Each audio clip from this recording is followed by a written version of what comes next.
Ngayon ay araw ng Martes, January 20, 2026. Time check ngayon ay 6:10 in the morning. At narito ang unang bagsak ng mga balitang gigising sa inyong umaga.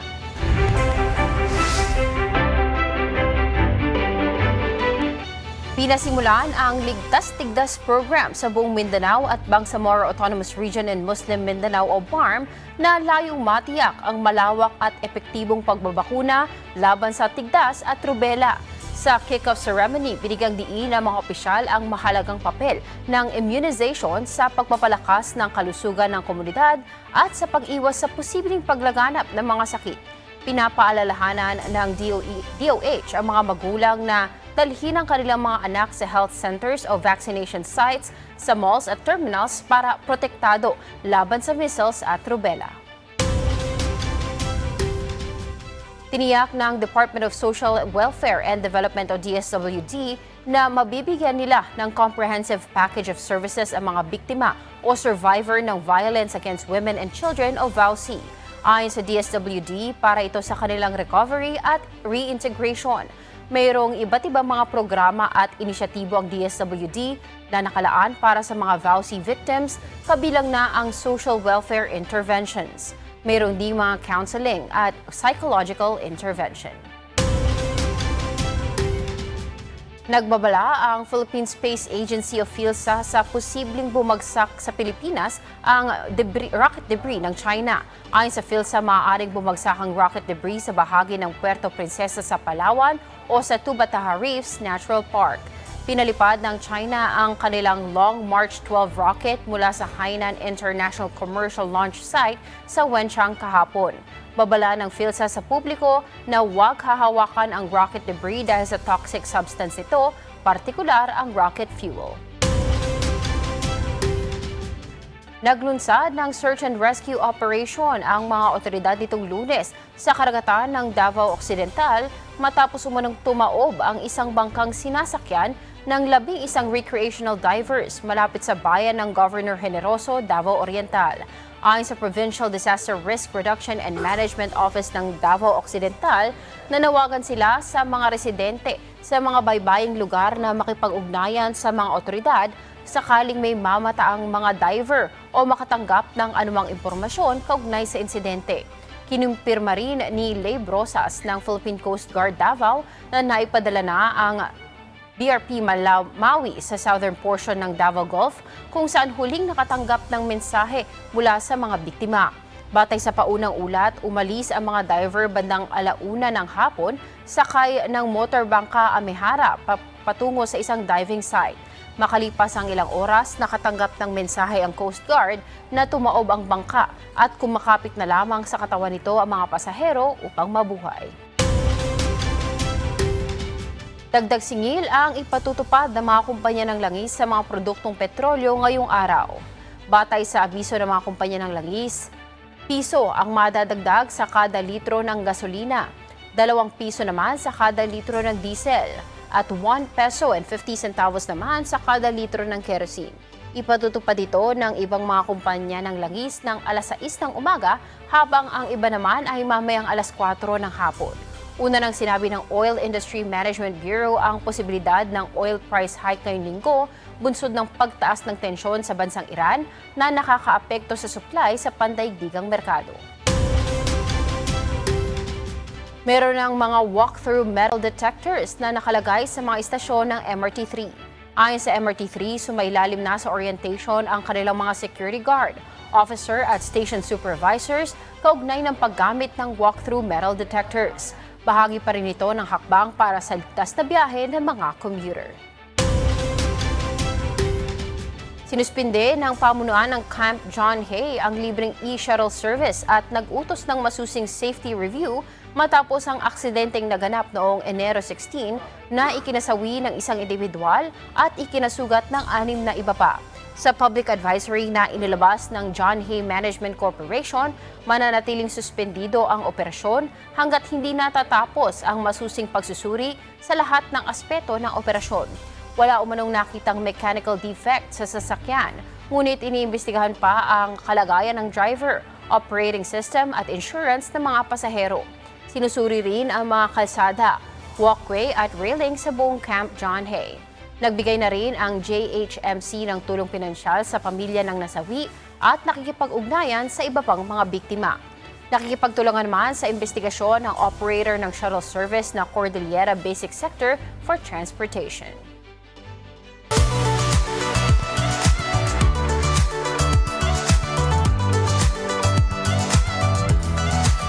Samantala, narito pong sitwasyon ng trapiko sa iba't ibang lugar sa bansa. Dito po sa ating live feed sa EDSA Bagong Barrio sa Caloocan City. Sa kanang bahagi na papunta ng monumento, makikita po natin na may kaunting pagbagal, lalo na po dito sa may U-turn slot. At sa kaliwang bahagi naman na papunta ng Balintawak ay light to moderate po ang current traffic situation. Sa North Luzon Expressway o sa NLEX, sa mga luluwas po ng Maynila at sa mga papunta ng Norte, as of 6:16 in the morning, wala naman po tayong nababalitang pagbigat ng daloy ng mga sasakyan. Subalit makikita po natin dito sa may toll gate sa Mindanao Toll Plaza ay may pag-ipon po ng sasakyan at pagbagal po dito sa mga paluwas ng Maynila sa Balintawak Toll Plaza. At sa iba't ibang bahagi naman po ng NLEX ay maluwag pa rin po ang daloy ng mga sasakyan. At yan ang ating traffic update sa oras na ito. Samantala, susunod sa GMK News. Dating Senator Bong Revilla kusang sumuko sa mga otoridad matapos ilabas ang arrest warrant laban sa kanya.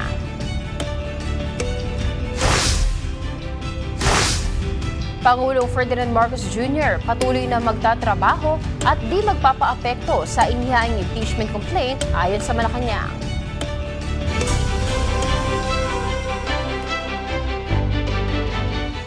Abangan ang ikalawang bagsak ng ating balitaan mamaya sa GMK. Samantala, puntahan naman natin ang iba pa nating kasama, sina Joshua, Celine, and Ian. That's right. Good morning! Good morning! Good morning! Magandang umaga! Pa tayo. Isa na namang Morning masaya at informative na umaga sa atin lahat dito sa Good Morning, Kuya! At ito, time check muna tayo. Ang oras natin ay 6:18 in the morning. At Oy. ngayon ay public service time na. Kaya umpisahan natin alamin ang lagay ng panahon. Musta nga ba? Kamusta na ba ang weather for today? Para po sa mga nasa Metro Manila na nagbabalak maglaba o kaya naman ay maglakad-lakad, nasa 22 degrees Celsius hanggang 31 degrees Celsius ang temperatura. Medyo presko ang umaga pero umiinit-init pagdating ng tanghali. At meron po tayong 40% chance ng ulan kaya wag po kayong makalimot na magdala ng payo. Ayun, kaya pala malamig kanina. Parang maginaw ang chilly. pagbiyahe. Sa Baguio City naman, damang-dama pa rin ang lamig sa 13 degrees Celsius hanggang 23. Pero Saan ka talaga niyan? dahil may 60% chance ng ulan, siguradong mas lalamig pa yan. Kaya magbalot-balot na po ng jacket at iwasan muna ang hiking o trekking para siguradong ligtas. Nako, Lamig. bigay tayo ng jacket dyan. Napakamura pa naman ng mga jacket dyan. No? Parang t-shirt lang yung jacket sa kanila. Maraming jacket. Pero, at saka masarap mag-ukay dyan Ayan, sa Baguio, di ba? Oo. Eto naman, inaasahang nasa 23 degrees Celsius hanggang 30 degrees Celsius ang temperatura. May 40% chance of rain din dyan sa Legazpi City. Kaya di po advisable na mag-sightseeing sa Mayon. Siguro from afar, ganun. No? Mga nasa loob Sa pa lang ng Legazpi, bahay kung nakikita mo dyan. Admiring you from afar lang. Yung ganun na. LDR. Ito naman, maliwalas naman po ang panahon sa Cebu, with 23 degrees Celsius hanggang 31 degrees Celsius. Mababa lang ang tsansa ng ulan sa 30% po yan, kaya okay na okay mag-walking-walking. Pero preskong damit po ang isota para hindi mahilo sa init po ng araw sa Cebu. Pero ito ang pinakamainit naman. Ito pa, lumalagablab. Ang Puerto Princesa na nasa 22 degrees Celsius hanggang 32 degrees Celsius. Napakababa rin ang tsansa ng ulan. Nasa 10% lang. Pero wag pa rin pong kalimutan ang sunscreen o sunblock kung lalabas. At syempre, stay hydrated po para sa lahat. Mulan man o umaraw, kailangan natin yan. Maganda yan, wala masyadong ulan para pwede mag-swimming. Kasi baka mabasa sila eh. No? Pag swimming, natatakot ka mabasa. Magkapote na lang. Magkapote Habang na nagsuswimming. Swimming? Pero ito, no, mula sa ating mga temperature na babalitaan ngayong araw sa init at lamig. Alam mo ba, isa pang maganda nating pwedeng gawin. For example, naghahanap kayo ng mga magagandang hobbies, mga bagong experiences, yung mga handcrafts na nabibili ngayon. 'Di ba uso ngayon yung mga personalized items, yung mga bling-bling, mga ganyan. Mga abubot. Meron akong mga abubot, pero ano lang pala to, phone holder lang. Pero uso na kasi ngayon yung mga merong mga charms, yung mga ganyan. Diba? Kaya pwede natin gawin yun. At ang maganda pa dito, mas maganda siya kapag handmade siya, di ba? Kasi ikaw mismo yung gumawa, personalized. Oo, tsaka convenient din naman kasi ready for consumption na o kaya gawa na. Pero sa palagay nyo, mga kasangbahay, anong mas gusto nyo kung magkakaroon kayo ng regalo na ibibigay sa inyo ng isang special someone? Mas gusto nyo ba yung ready-made na o kaya personalized kapag magbibigay ng regalo? O kaya, bakit? Diba? Ilagay nyo lang po ang inyong sagot sa ating Facebook Live dahil this morning, ako po ang magre-reply sa inyo sa comment section. Kaya, I-comment mo na! kayo ba kung bibigyan kayo ng regalo? Ano mas gusto nyo? Kasi meron, di ba, kunyari, nag-gift giving tayo, di ba? Para pwedeng, may option na, pwede kang bumili, pero bumili ka na lang. Pero nga, may option nga na sarili mong gawa or yung bibilin mo lang. So ano mas, kumbaga, kung ikaw bibigyan or magbibigay pala? O ikaw magbibigay pala? Kung ako magbibigay,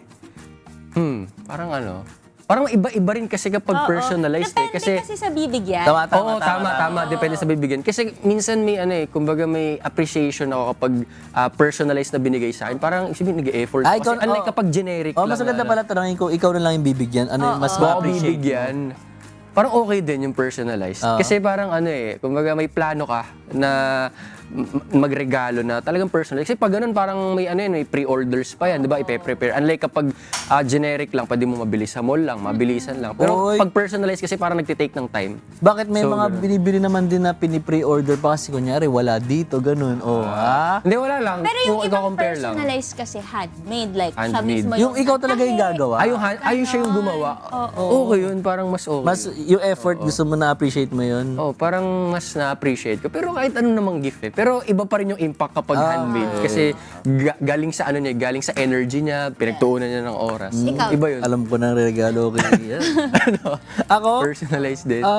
Parang hindi ko naman tinitignan kung personal, handmade or ready-made yung binili na. Basta something na thoughtful niya binili, parang ganun.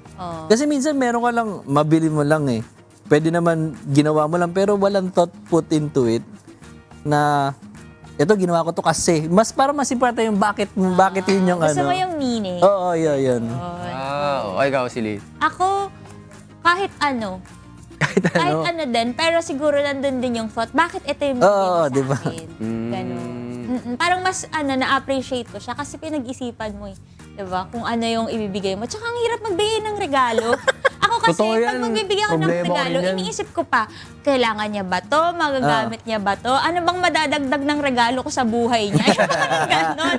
Kaya iniisip ko talaga mabuti kung ano ba yung dapat kong ibigay na regalo? Ganon ako mag-isip. Tsaka meron ako nabasa, alam niyo ba? Di ba meron tayong mga friends, yung feeling. Yung feeling natin, nasa kanila na lahat. Di ba meron mga tao na hirap na bigyan ng regalo? Kaya nga eh. Kasi parang pag inisip mo pa, may ganito na siya. Kaya niya na yan, O kaya ganyan. ang yaman na niya, gano'n. Parang ang hirap bigyan sila ng regalo. Tapos meron akong nakita na tip na kapag daw ganun yung tao na bibigyan mo ng regalo, mas okay daw kapag personalized or handmade yung ibigay mo sa kanila. Mas ma-appreciate daw nila. Personalized. Kasi it's something that they cannot buy with their money. Sabagay, oo nga, no?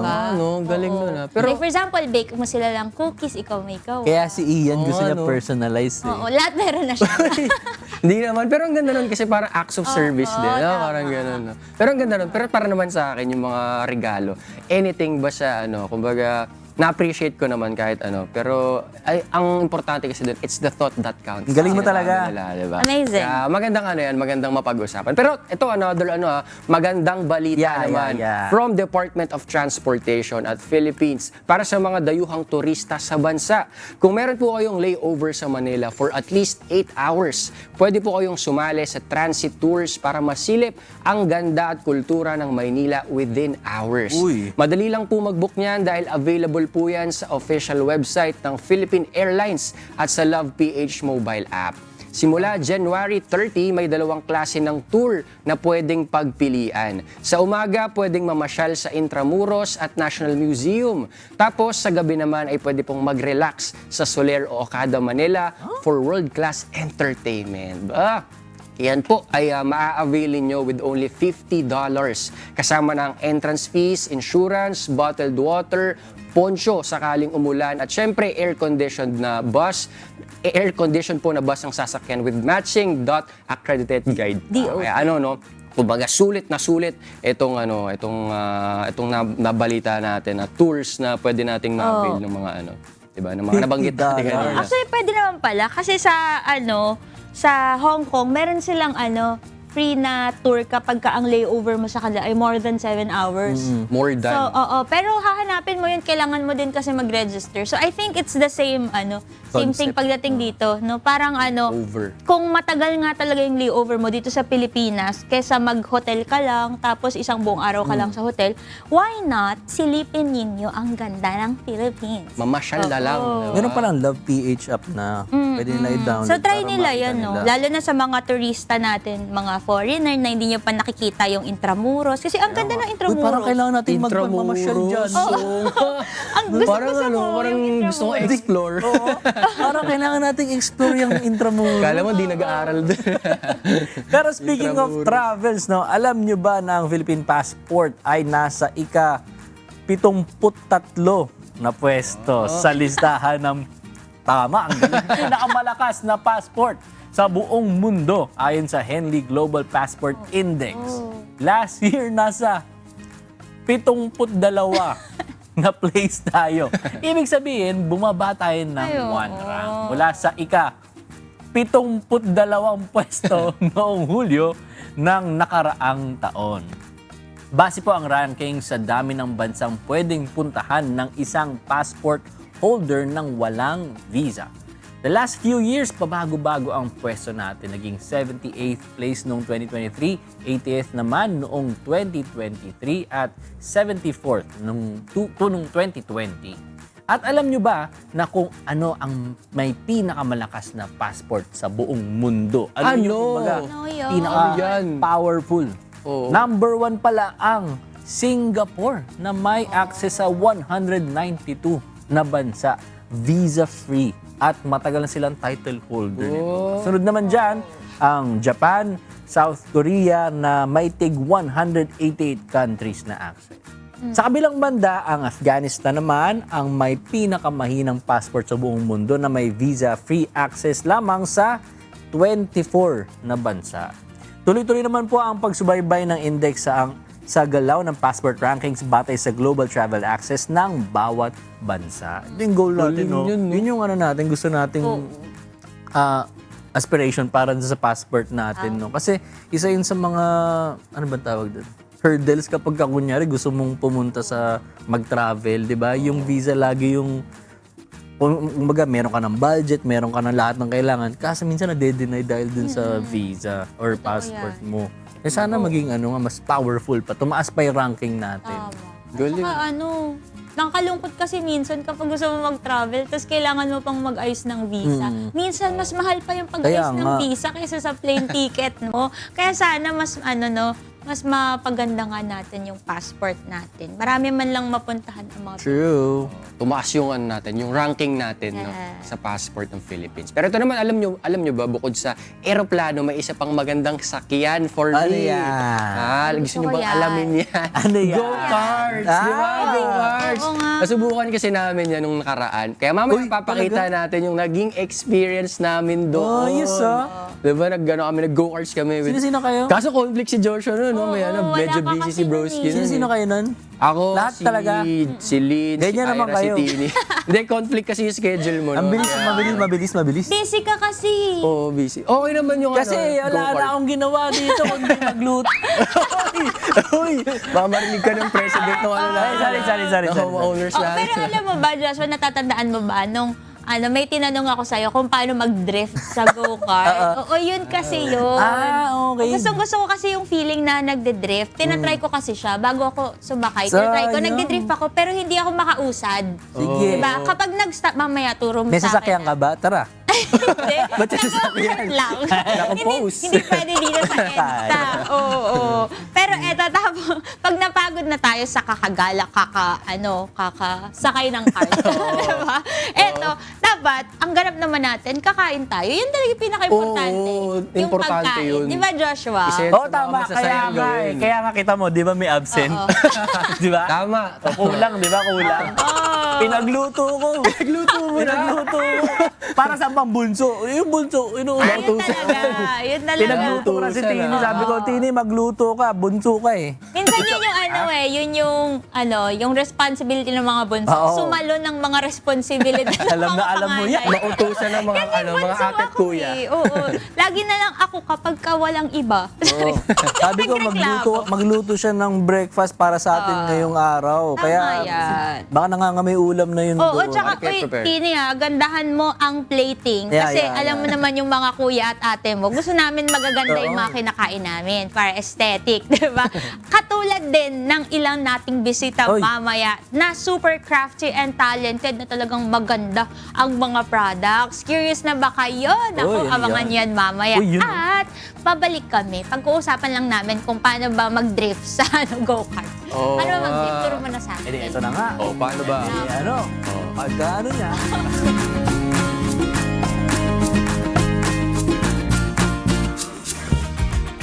Nagbabalik po ang Good Morning, Kuya!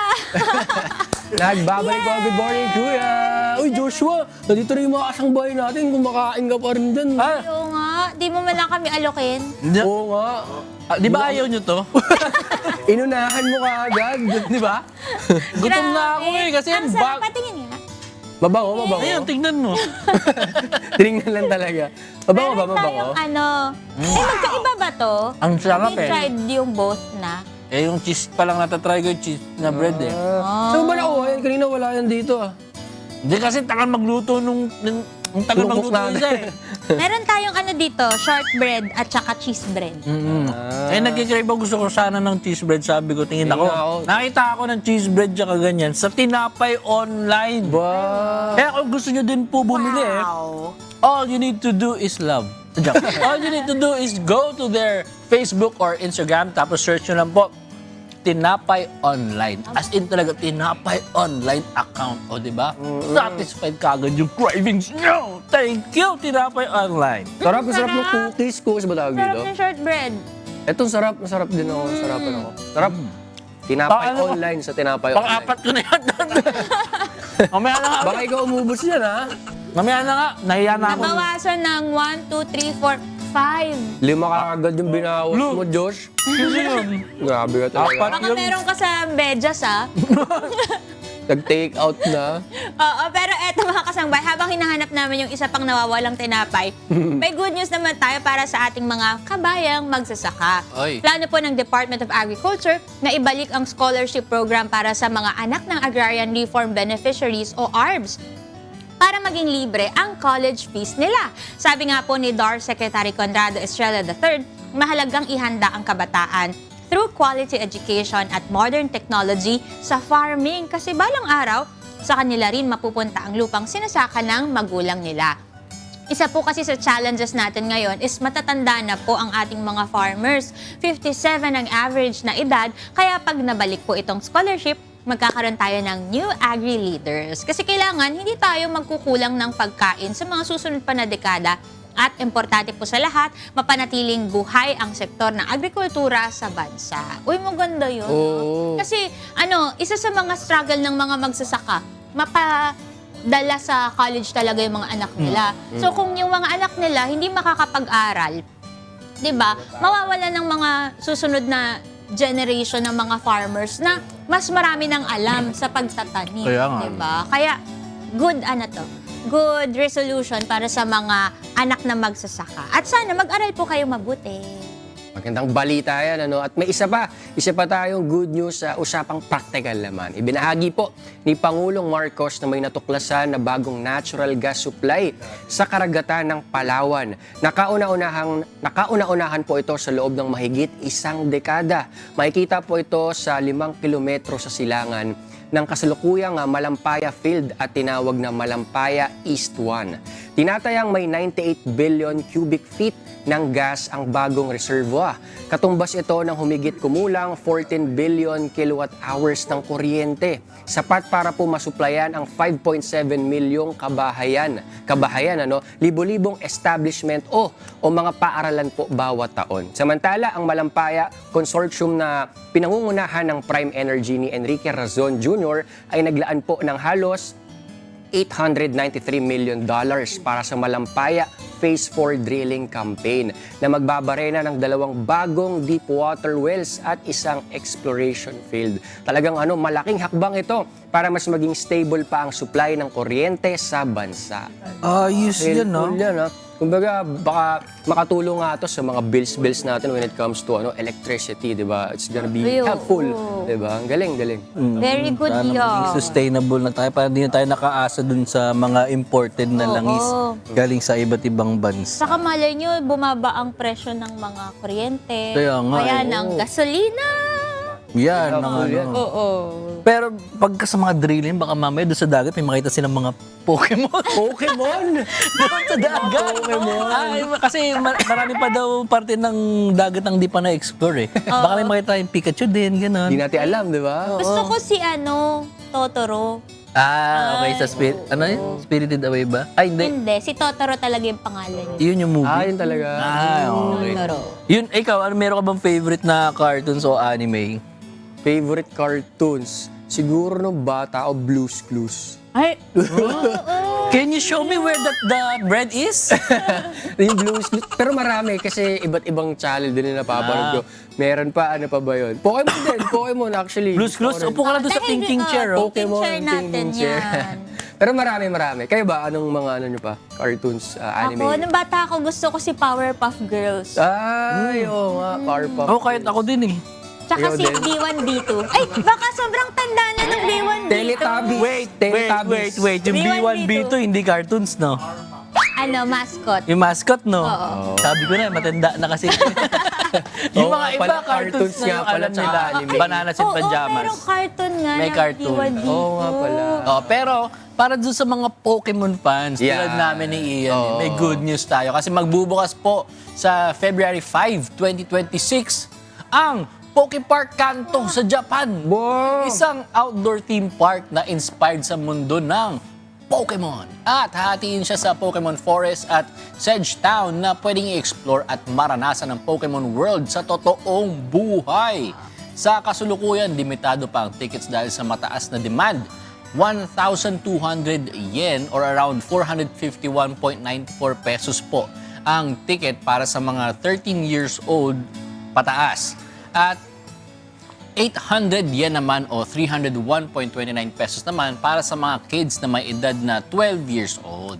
Ang ticket po ay i-distribute sa pamamagitan ng lottery system at dahil nalalapit na ang 30th year anniversary ng Pokemon, inaasahan na magiging dream destination ito para sa mga fans around the world, kahit ano pa ang edad. Totoo, yung Galing mga yan. fans ng Pokemon, malamang nakatrentahin na yan. Ay, oo. Kasi ano na Malamang yun sa eh. May malamang. bata pa ako ng Pokemon. Oo. Tagal Pero na rin sino yan. bang favorite niyong Pokemon? Ako, si Charizard. Charizard. Ganyan ka naman. Bakit? Ikaw. Nauna, ako gusto ko. Ay, sumarin ka Charizard. Sorry. Pero wala talaga akong isa. Marami sila. Isa pa si Ay, hindi, gusto ko si Arcanine. Sino Squirtle. yun? Eh, para siyang layon na aso. Hindi ko na matandaan. Pero ako favorite ko si Jigglypuff. Ay, yung pink. Gali, yung kuha ka Oo, kumakanta. wag na. Sorry. Ayoko na. Naganda yung dito niya. Okay na. Pero naisip ko nga parang ang ganda nga nung theme park Tapos may na yun. kamukha ka dun. Oh, mukha daw Pokemon. Grabe. mukha daw akong Pokemon. Gargantumol. Yung master, yung master. Tao naman Kilala daw mo pala. Hindi. Tama si Brock. Moreno yun eh. Hindi kasi pareho kayo ng mata. Yung ganun lang yung nakikita. That's so... Hindi kapag nagparo ka daw ng kaunti, Ganyan ka naman. Si Brock. Ikaw din. Pang mga 30. Ikaw din, para kami water type ka, no? Ako Pokemon, hindi ako Mon trainer, ha? Parang... Bakit? Water type ako ng Water Pokemon type dahil ka? sa kamay. Pero eto, bago pa man tayo magkahulihan kung ano, Oo nga sino ba eh. talagang kamukha natin. Tanungin natin si Ito, Tini. tingnan natin, sino ka mukhang Tini, Pokemon nito? Sino kamukha mong Pokemon? Ang mas gusto ko talaga si Pikachu. Pero, mas gusto ko yung version niya ng Raichu. Pag si Raichu na, Si diba? Raichu. Yung pala Yung yun sa talagang- probinsya nila din eh. Oo, yung ganun yung version. Pero bakit ba tayo napunta kasi sa Pikachu? Pero, gets ko naman kasi nga yung about sa Pokemon, yung kanilang anniversary. Sabi ko nga, nakakatuwa naman, ang tanda na pala natin. Anyway, Atin, hindi ka kasali dun. Kami lang yun eh. Medyo umiidad na. Pero ngayon nga, ako yung nakatoka dito sa Ano yan? ating almusal. Kasi kagabi, medyo napagod ako, sayaw-sayaw si ate, ganyan. Bigla akong natakam sa tosino. Gusto ko ng tongsilog. So sabi Sige. ko, ay hindi kaya ngayong gabi, so bukas na lang ng umaga. Yan, Kaya harapan mo yan. magluluto tayo ng tosilog. Yan. At napakasimple lang ng ingredient dito, ingredients, mga kasambahay. Kailangan mo lang, of course, pork tocino. Ayan, ito yun. Pork tocino natin. Medyo hinaf-cook ko na siya para kahit papano, hindi na tayo mahihirapan mamaya magluto. Then, meron din tayo, of course, egg. Ayan, egg. Tapos, ayan, kapag nagkulang, meron tayong nakatabi dito. Meron na rin tayong chopped garlic and hindi ko alam kung bakit may naka-ready ditong sibuyas. Pero hindi kasi ako masyadong gumagamit ng sibuyas kapag nagsasangag ako ng kanin. So talagang mas gusto ko garlic lang. Tapos, oil. Yun lang, ganun lang siya kasimple. Madali lang hanapin sa inyong mga tahanan. Siguro ang bibilhin mo na lang dito yung tosino kapag walang available sa bahay ninyo. So, unahin natin yung sinangag. So, ganito lang ako magsangag, katulad ng ginagawa ng lolo ko. Kasi ang lolo ko pag nagsasangag, talagang garlic lang tapos kanin. Tapos yun na, okay na sa kanya. Tapos kaunting-kaunting MSG lang. Minsan nga, ginagawa niya to ng walang mantika. Yun yung the best na sinangag sa akin. Hindi siya gumagamit ng mantika, yung lolo ko. Kaya namiss ko naman siya. Pero hindi ako ang lolo ko, kaya gagamit ako ng mantika. So, mainit na tong pan natin. Lagyan natin ng kaunti lang. Ayoko kasi ng masyadong maano na sinangag. Yung oily. Tapos, kalat lang natin siya. So, pwede nyo rin ito gawin mga kasambay kapag medyo nagmamadali kayo kasi madali lang naman din siyang i-prepare. Ganun lang. Dapat mainit yung pan, mainit na rin yung mantika bago natin isalang yung ating garlic. Ayan. Pero may choice naman kayo dito mga kasambahay kung ayaw nyo ng tosino kasi alam nyo na medyo matamis-tamis to. Pwede naman bangus kung may naka-ready kayong bangus. Pwede na yan. Ano pa bang mga pwede? Tapa. Marami naman tayong mga version ng silog na pwede nating subukan. Ayan. Tingnan natin. Konti pa yung ating mantika. Naku, namatay.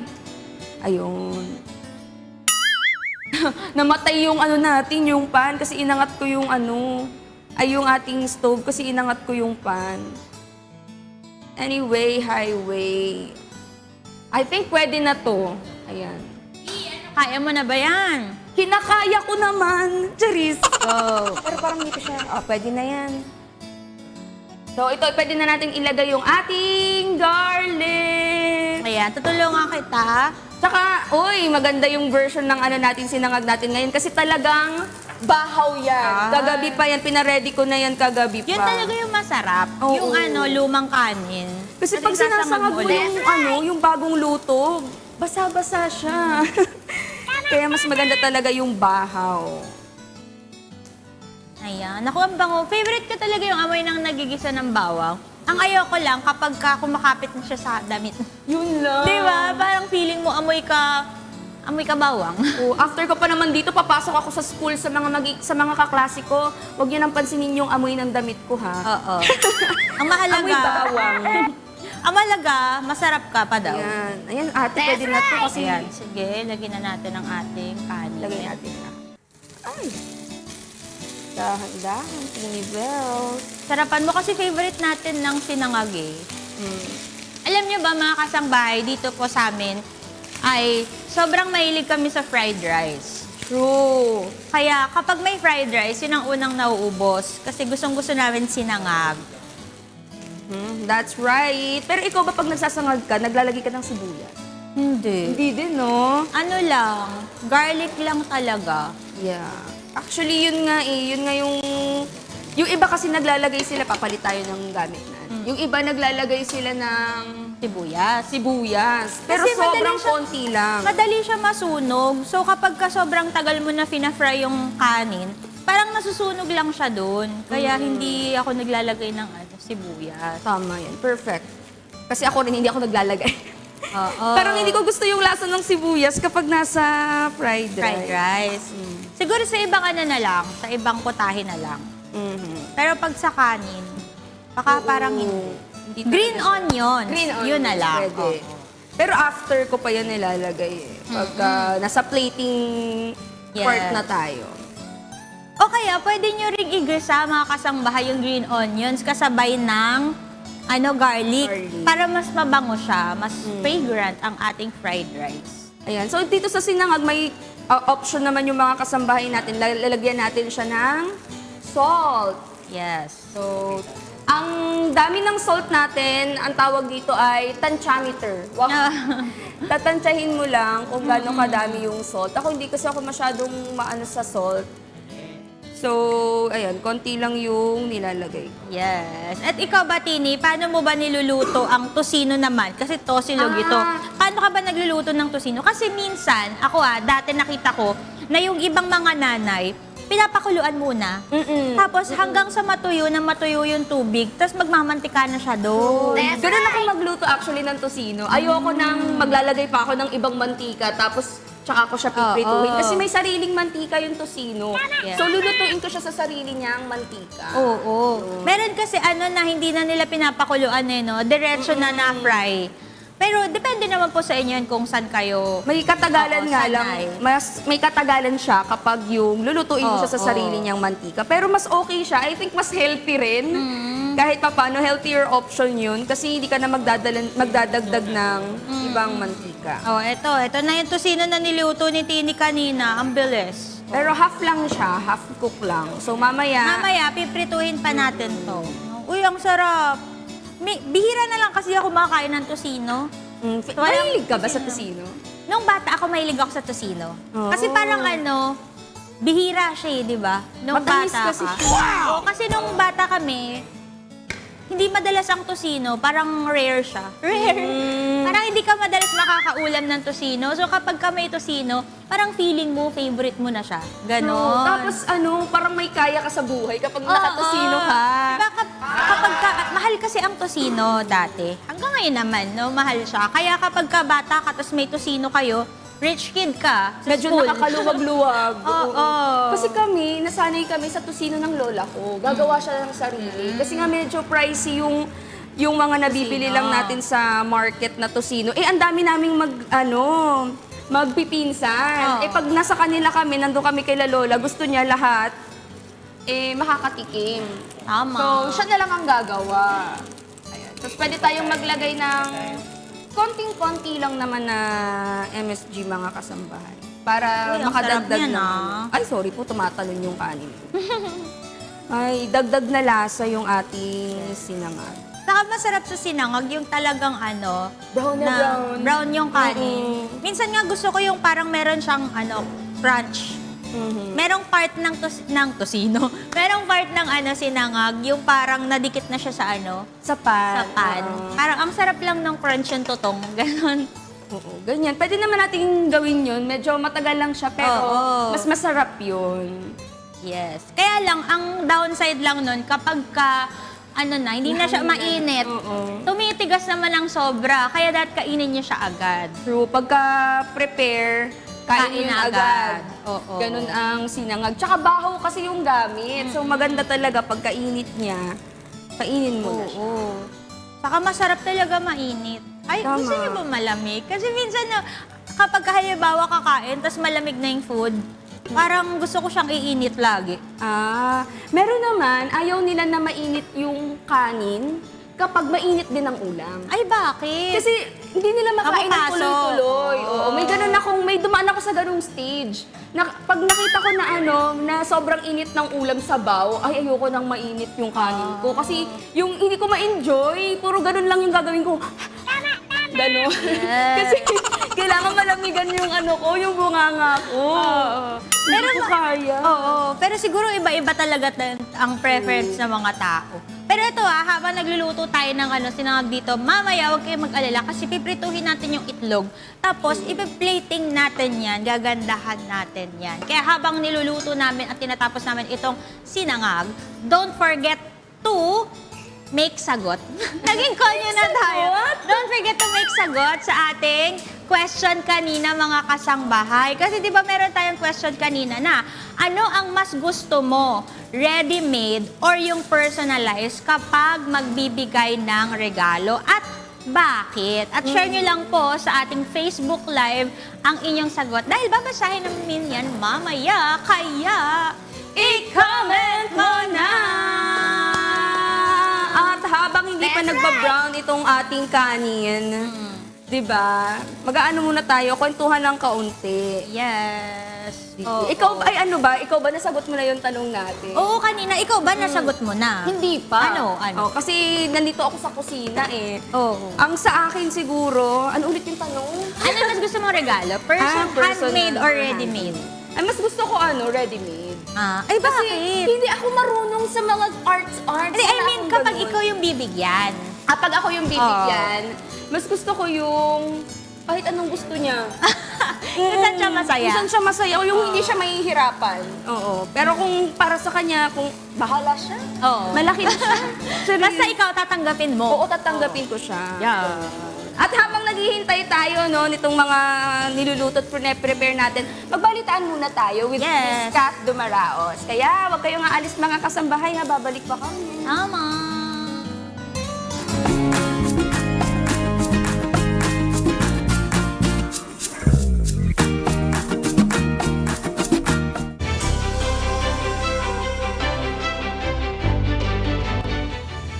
Magandang umaga sa ulo ng ating mga tampok na balita. Dating Senator Bong Revilla kusang sumuko sa mga otoridad matapos ilabas ang arrest warrant laban sa kanya.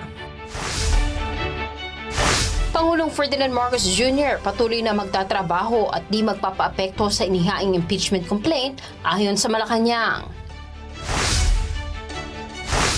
At ilan sa Cabral files na hawak ni Representative Leandro Leviste, pinatunayan ng Department of Public Works and Highways na totoo.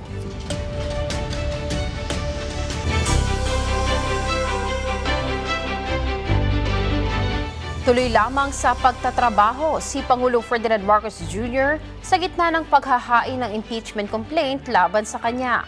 Ayon sa Malacanang, hindi magiging hadlang sa mga serbisyo ng gobyerno ang reklamo sa Pangulo.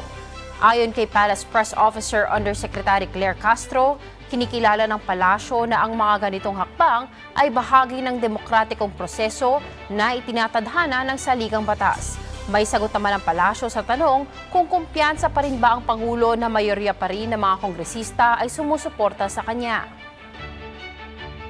Ang Pangulo po ay naniniwala na ang mga mababatas natin ay gagamit ng kanilang pag-iisip, kanilang puso at sila ay naaayon sa batas at hindi para sa pansariling kapakanan lamang.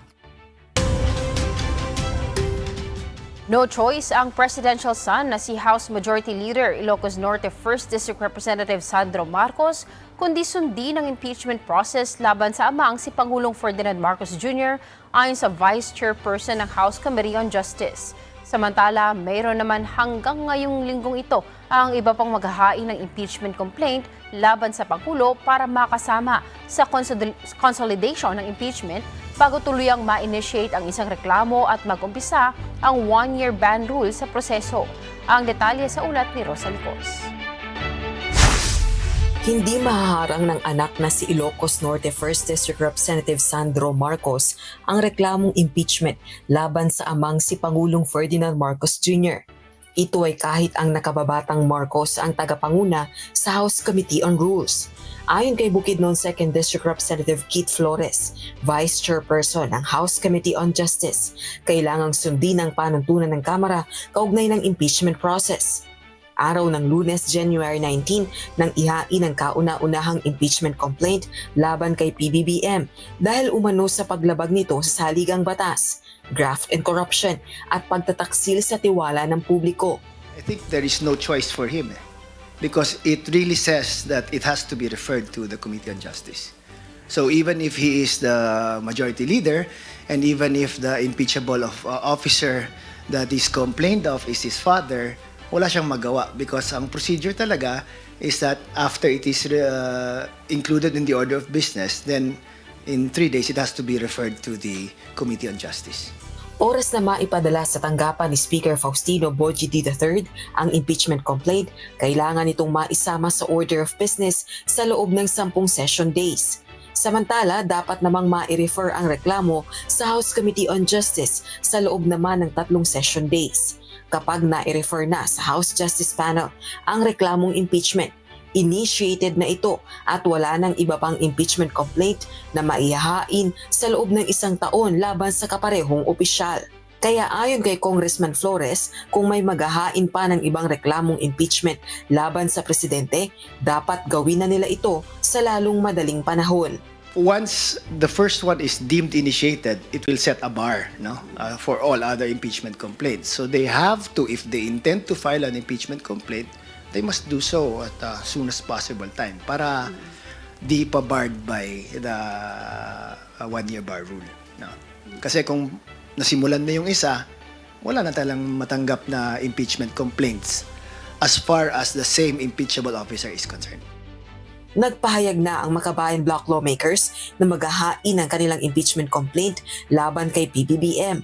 Bukod pa ito sa reklamong plano ring umanong ihain ng mga individual na mga taga-suporta ng mga Duterte. Rosa Licos, UNTV News and Rescue. Diyos ang aming sandigan, serbisyo publiko ang aming pinahahalagahan. Wala pa umunong maibibigay na reaksyon si Vice President Sara Duterte kaugnay ng impeachment case na inihain laban kay Pangulong Ferdinand Marcos Jr. Nagbigay ito ng pahayag sa isang Facebook post habang nasa The Hague, Netherlands matapos bisitahin ang kanyang amang si dating Pangulong Rodrigo Duterte. Samantala, sinabi naman ng pangalawang Pangulo na inaasahan na rin niyang mayroong maghahaing muli ng impeachment case laban naman sa kanya sa susunod na buwan. Tinawag naman ni VP Sara na fundraising lang ng House of Representatives ang inaasahang paghahain ng impeachment case laban sa kanya.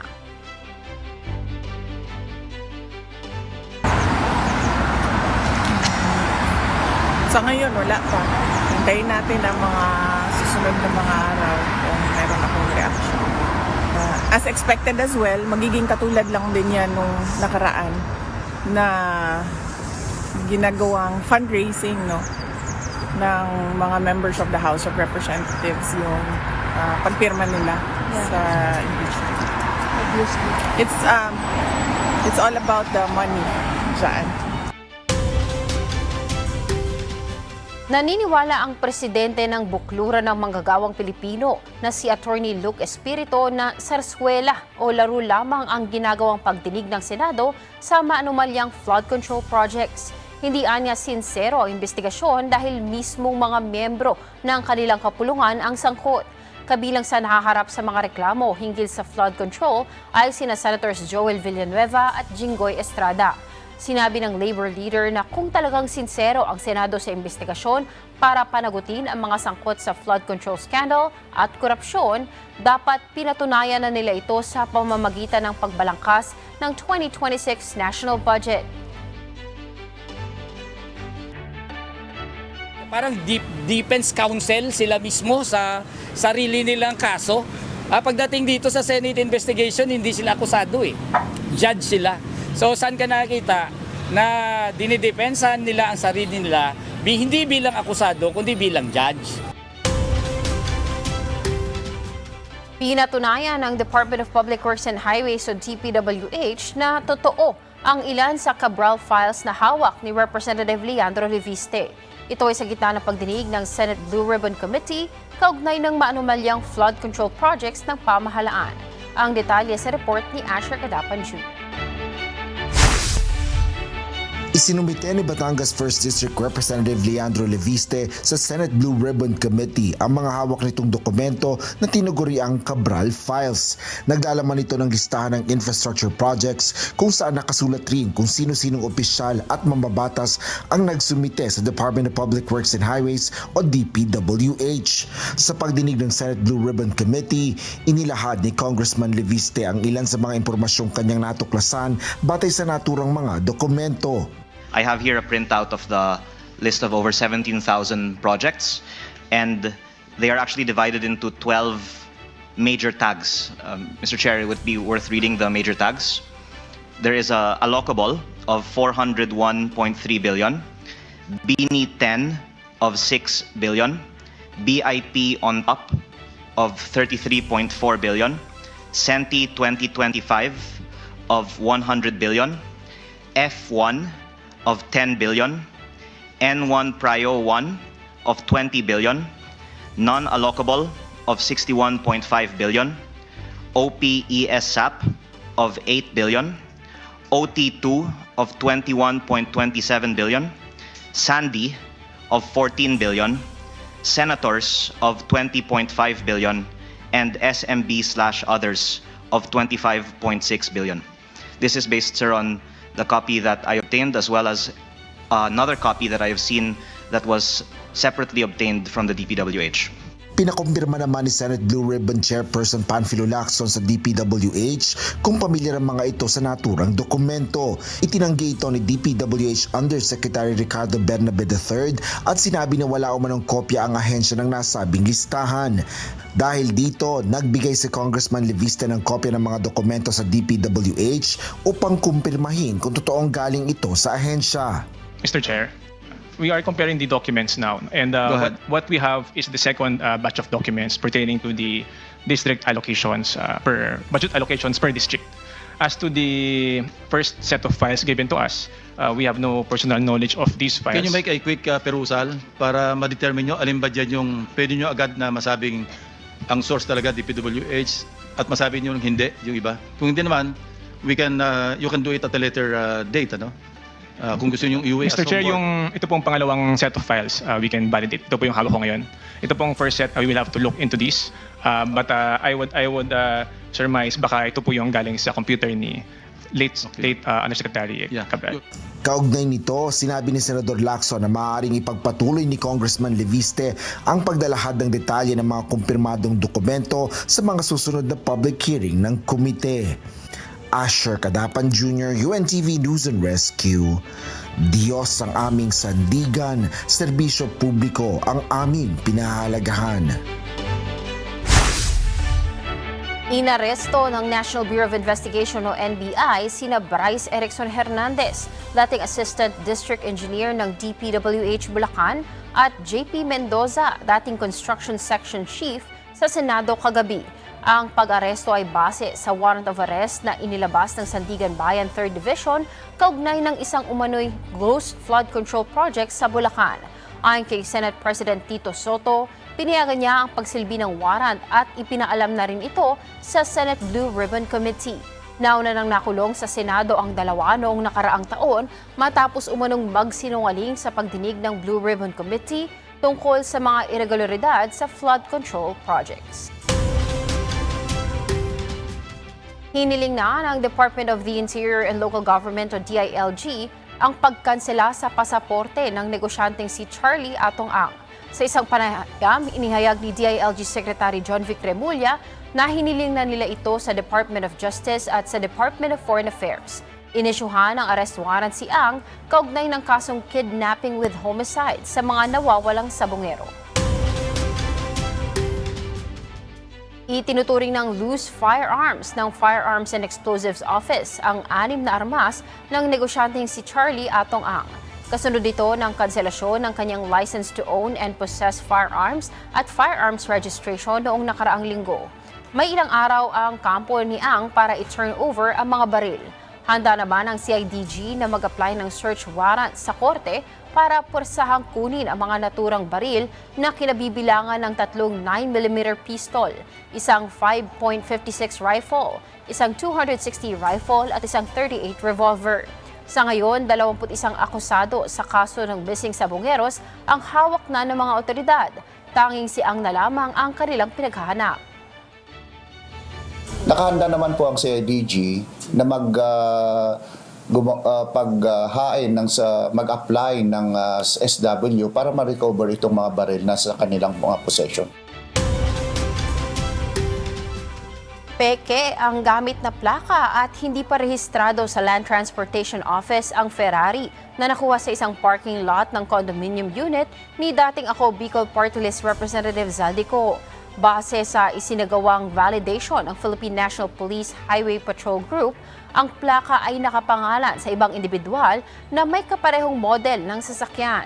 Bukod sa Ferrari, meron ding 2 sasakyan ang hindi dumaan sa clearance ng HPG, kabilang ang GMC at Cadillac. Noong nakaraang linggo, 12 sasakyan ang kinumpiska ng HPG sa property ni Ko sa Pasig. I have talked with the LTO chief just right now. Sabi niya walang records din sa LTO. So gawa-gawa lang yung plaka pala na yan, sir? Obviously, gawa-gawa ng plaka. In fact, nagalit nga yung may-ari ng plaka. Bakit siya in-involve dyan? Sumuko sa mga otoridad ang dating senador na si Bong Revilla Jr. kagabi. Ito ay matapos maglabas ng warrant of arrest ang Sandigan Bayan kaugnay ng issue sa flood control projects. Ang detalye sa report ni JP Nunez. Voluntaryong sumuko sa mga otoridad kahapon ang dating senador na si Ramon Bong Revilla Jr. Ito ay kaugnay ng pagkakadawit niya sa umano'y anomalya sa mga flood control projects. Sa isang Facebook post kagabi, iginiit ni Revilla na wala siyang kasalanan sa naturang issue. Nakakalungkot po, parang wala yatang due process. Pero gano'n pa man, haharapin ko to na walang takot. Kahapon ay naglabas din ang 3rd Division ng Sandigan Bayan ng warrant of arrest at hold departure order laban sa dating mambabatas. Samantala, kinumpirma ng Philippine National Police o PNP na sumuko si Revilla sa PNP National Headquarters sa Camp Crame kasama ang kanyang asawa at anak. Ayon sa PNP, isinilbi ng Criminal Investigation and Detection Group o CIDG ang warrant of arrest na inisyu laban sa kanya. Dumaan ang dating senador sa standard booking at documentation procedures. Kabilang na ang mandatory medical examination, alinsunod sa umiiral na mga alituntunin at protocols. JP Nunez, UNTV, News and Rescue. Diyos ang aming sandigan, serbisyo publiko ang aming pinahahalagahan.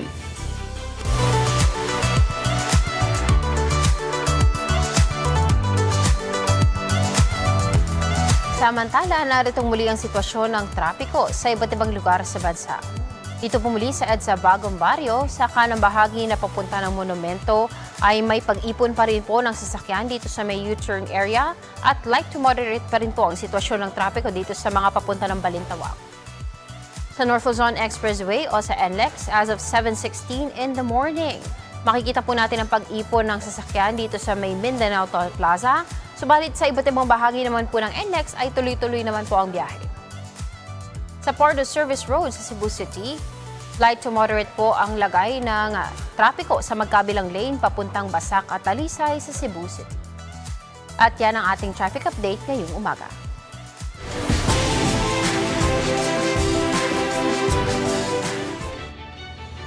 Tumataas ang tensyon. Naghahanda ang European Union na patawan ng 93 billion euros. Tumataas ang tensyon sa Minnesota sa Estados Unidos dahil sa pagpapatuloy ng protesta laban sa immigration crackdown ni US President Donald Trump. Narito ang balita ni Daryl Angeles. Panglimang major city ang Minneapolis, Minnesota sa ipinangako ni US President Donald Trump na isa sa ilalim sa pinakamalaking deportation operation ng mga migranteng walang dokumento.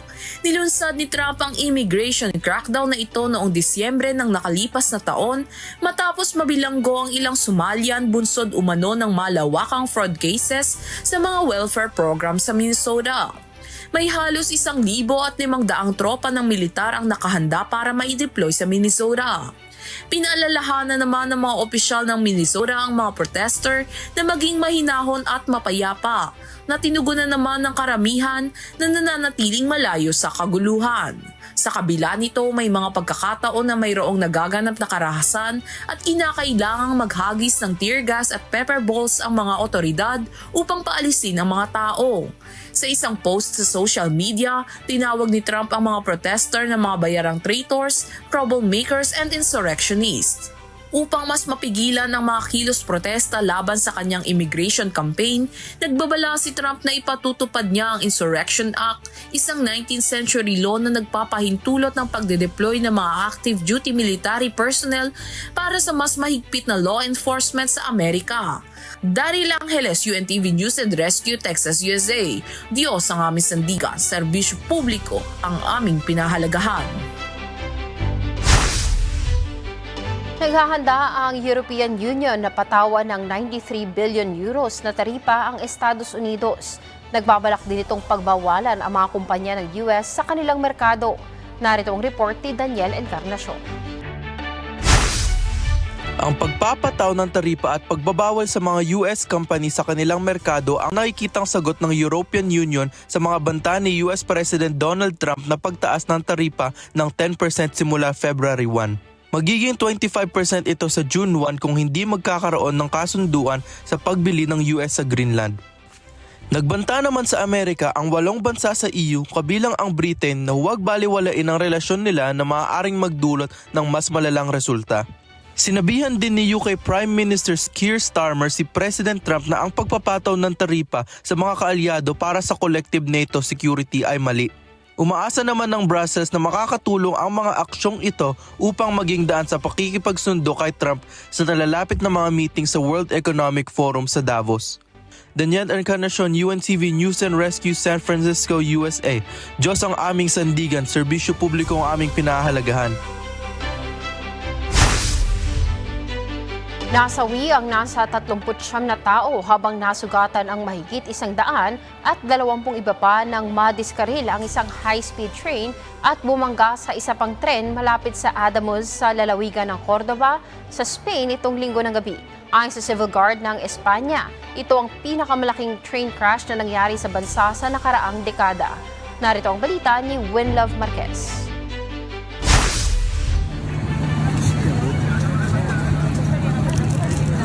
Isang malubhang aksidente sa riles ang naganap noong linggo ng gabi sa Adamuz malapit sa Cordova sa Spain matapos madiskaril ang isang tren na patungong Madrid at tumawid sa kabilang riles kung saan ito bumangga sa isang kasalubong na tren. Ayon sa mga otoridad, humigit kumulang sa 400 na pasahero at kawani ang sakay ng dalawang tren. Hindi naman bababa sa 122 katao ang ginamot ng mga emergency service habang 43 ang nananatiling nakakonfine sa ospital kabilang ang 4 na bata. Sa mga na-admit sa ospital, 12 matanda at 1 bata ang nasa intensive care unit. Ayon kay Spain Transport Secretary Oscar Puente, hindi pa pinal ang bilang ng mga nasawi at inilunsad na ang isang investigasyon na inaasahang aabutin ng hindi bababa sa 1 buwan. Naganap ang banggaan bandang alas 7:45 ng gabi, halos 1 oras matapos umalis ang tren mula sa Malaga patungong Madrid.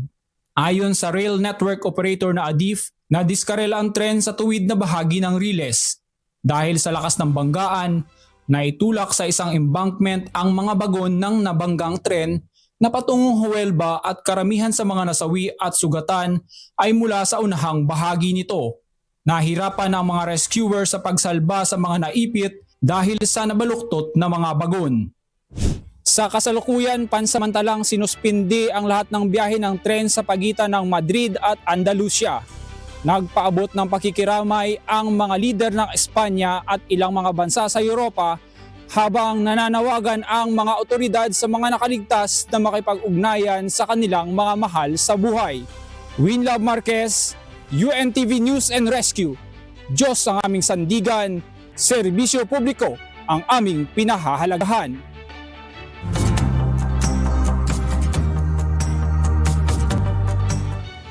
Pinangunahan ni Mayor Gretchen Stephanie M. Espina kasama si Biliran Electric Cooperative General Manager Engineer Gerardo Oledar ang isang pulong kasama ang mga internet service provider. Ito ay upang tugunan ang lumalalang problema ng sabit-sabit at magulong mga kable sa buong bayan. Bilang tugon sa issue ng kaligtasan at kaayusan, ilulunsad ang isang joint task force sa unang araw ng Pebrero para alisin ang mga iligal na kable at ayusin ang umiiral na telecommunication lines. Inatasan ng mga ISP na kompletuhin ang kinakailangang permit mula sa Bileco at local government unit bago ang naturang petsa.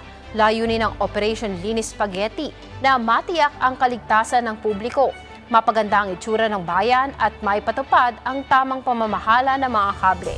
Pinayuhan ang lahat ng ISP na sumunod upang maiwasan ang pag-aantala ng kanilang serbisyo.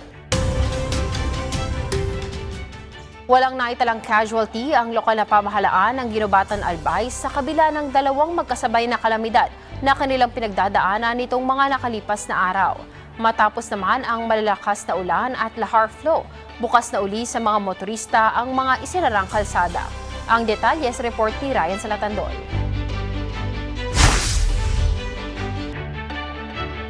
Habang patuloy ang pag-alboroto ng Bulkang Mayon, kasabay ang pananalasa ng Bagyong Ada, walang naitalang casualty sa bayan ng Ginobatan Albay. Ayon sa mga opisyal ng bayan, malaking bagay ang maagang pagpapalikas ng LGU sa mga residente sa loob ng 7 to 8 kilometer extended danger zone ng bulkan.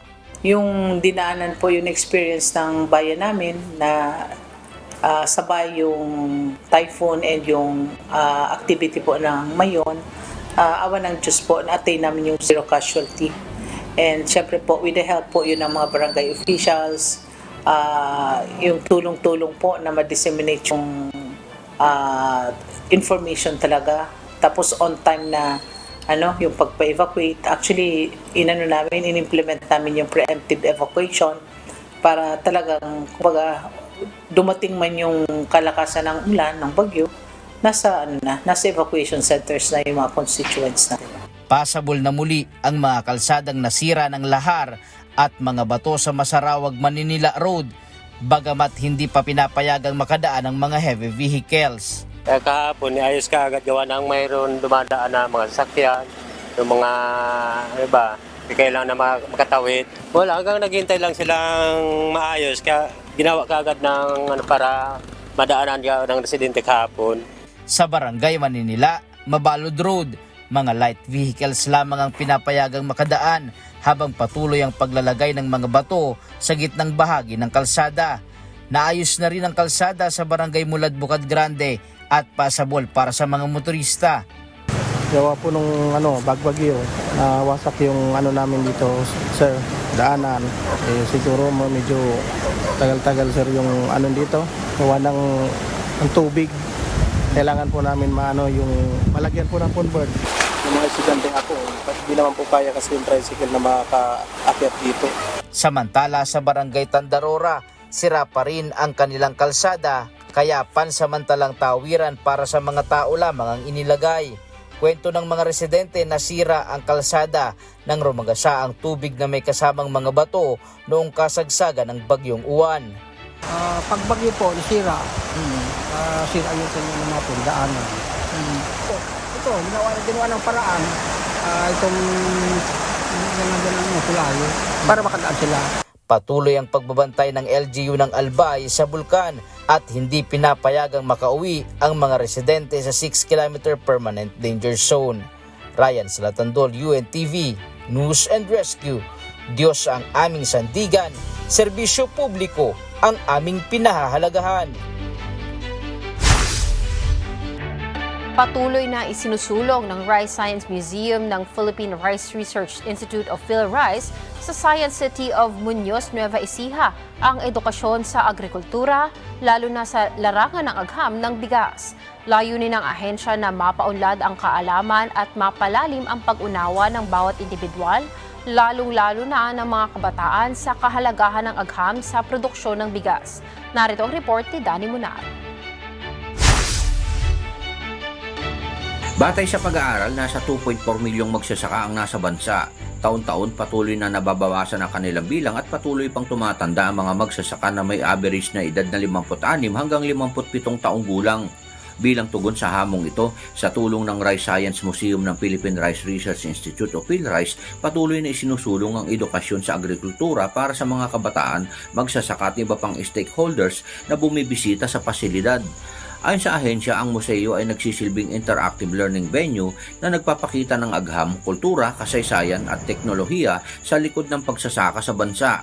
Nag-aalok doon ito ng mga pagkakataon sa pag-aaral at pagbabahagi ng siyentipikong kaalaman tungkol sa pagsasaka ng palay sa isang malikhain at interaktibong paraan. Para po sa mga farmers, no, ang kinikater po nating mga information sa kanila is yung mga technologies like palay check system and yung mga machineries po na pwede po nilang magamit para mas maging efficient ang kanilang farming. Ipinapakilala rin sa museo ang iba't ibang uri ng palay na dinevelop upang makaangkop sa pagbago-bagong klima dulot ng climate change. Kabilang dito ang mga variety gaya ng submarino na kayang mabuhay at tumagal sa baha, gayon din ang mga drought-tolerant variety na angkop sa tagtuyot. Sa pamamagitan ng mga kaalamang ibinabahagi sa loob ng museo, nakakatulong din ito sa paghikayat sa mga kabataan na ipagpatuloy ang nakagisnang pagsasaka ng kanilang mga magulang. Karaniwan po kasi sa mga student namin, farming ang kanilang trabaho ng kanilang parents. So, bilang students po, gusto namin ma-upgrade ba yung kanilang kaalaman tungkol sa farming. Karaniwan po sa kanila gusto nila mag-agricultural engineering. Laki po ang matututunan po dito dahil papaliwanag po nila lahat po ng mga variety ng palay. Always rice responsible po. Yun lang po yung main na parang tinuro po nila sa amin. May sasabuhay po namin to. Kasi yung natutunan po namin ngayon, pwede po namin madala ito sa araw-araw sa pamamagitan po ng para hindi po na pag-waste ng mga rice. Bukas ang Rice Science Museum mula Lunes hanggang Biyernes at libre ito para sa publiko. Danny Munar, UNTV News and Rescue. Diyos ang aming sandigan, serbisyo publiko ang aming pinahahalagahan. At sa ating iiwang mga salita ng Diyos na ating sandigan. Mula sa Aklat ng Awit, Kapitulo 32, versikulo 10 na nagsasabi, maraming kapanglawan ay sasapit sa masama, ngunit siyang tumitiwala sa Panginoon, kagandahang loob ang liligid sa kanya sa palibot. Many sorrows shall be to the wicked, but he that trusted in the Lord, mercy shall compass him about.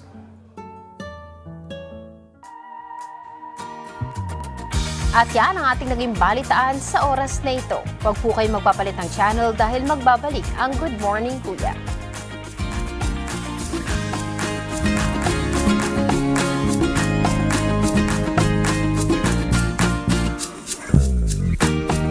Nagbabalik po ang Good Morning Kuya and it's time para sa ating exciting activities. Nakikita nyo ba yan? Oo. Ang cute naman yan. Oo, meron kasi tayong talented visitors this morning para i-share ang kanilang creative ideas. Kasama po natin sina Miss Jermaine Villanueva and si Sir Raymond Villanueva at ang kanilang mga very talented na crew. Yan, tinulungan kami nila kanina magpili-pili ng mga abubot here. Ayan, good morning, Ma'am. Awesome! Good morning po. Ayan, bati po kayo sa ating mga followers. Good morning po, Kuya. Ayan, ako exciting po kasi po Miss Jem, dito po parang nakikita ko ang daming magagandang kulay, lalo na sa mga kasambahay natin na mahilig sa iba't ibang kulay ng mga crafts. Ano po ba ang ibig sabihin nitong Crafty Pop Manila? Yun po. Ang Crafty Pop Manila po ay on-site DIY souvenir booth. So, kumbaga kung meron kayong parties, events, ganun po, pwede nyo kaming i-book para meron kayong personalized na souvenirs para sa mga guests. Yung guests mismo yung gagawa ng souvenir nila. Uy, sakto nga yan. Pwede po ba natin maisa-isa kung ano yung mga possible na pwede lang craft dito sa ating mga booth. Kasi ito, meron akong nagawang pen. Pero may mga iba pa po na kasabi dito. Pwede po ba na ipakita bawat isa ko ano yung mga possible na pwede nilang i-design dito sa ating mga booth? Yes po, napakadami po. Simulan po natin sa mga ganito po, mga keychain. Yung. Ayan, ang tawag po namin dito, tail tag. So, keychain siya na pwede mong lagyan ng name. Tapos, mga phone charm, pwede siyang isabit sa phone. Tulad nito, yan. Ganito po, ganyan siya. And madami pa, may mga pens tayo, pwede nyo ring i-customize. Lahat po dito customizable. Meron din po tayong mga tote bag.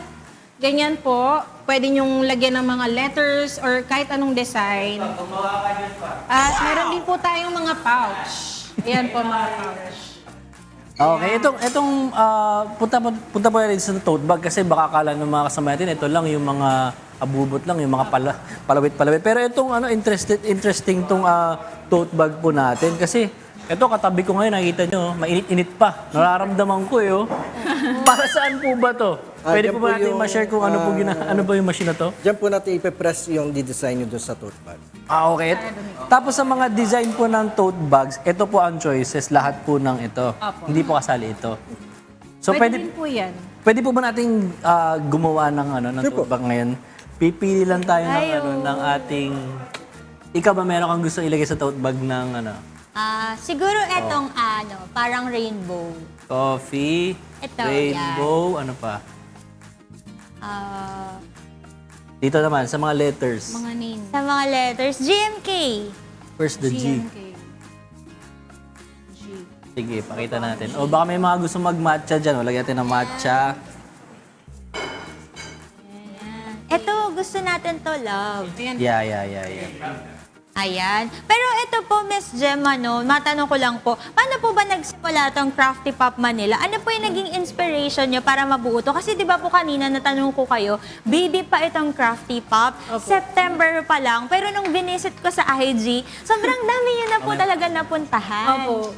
Bali kasi nung una, kaming mag-asawa, ang plan po namin is yung ordinaryong souvenir lang.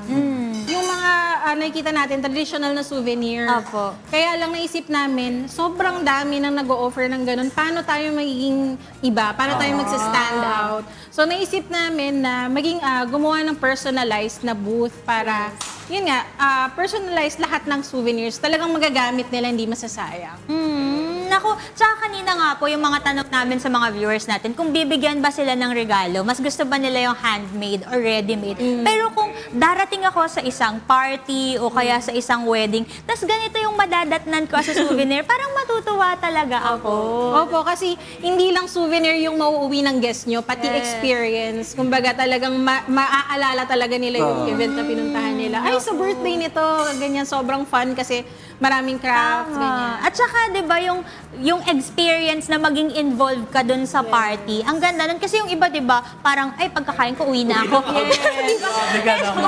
Ito, ang dami mong magagawa. Magte-take ka talaga ng time to stay dun sa party. Yes. Actually, lagi po kaming huling nagpapack up sa parties kasi nagsistay talaga lahat ng bisita dun sa booth.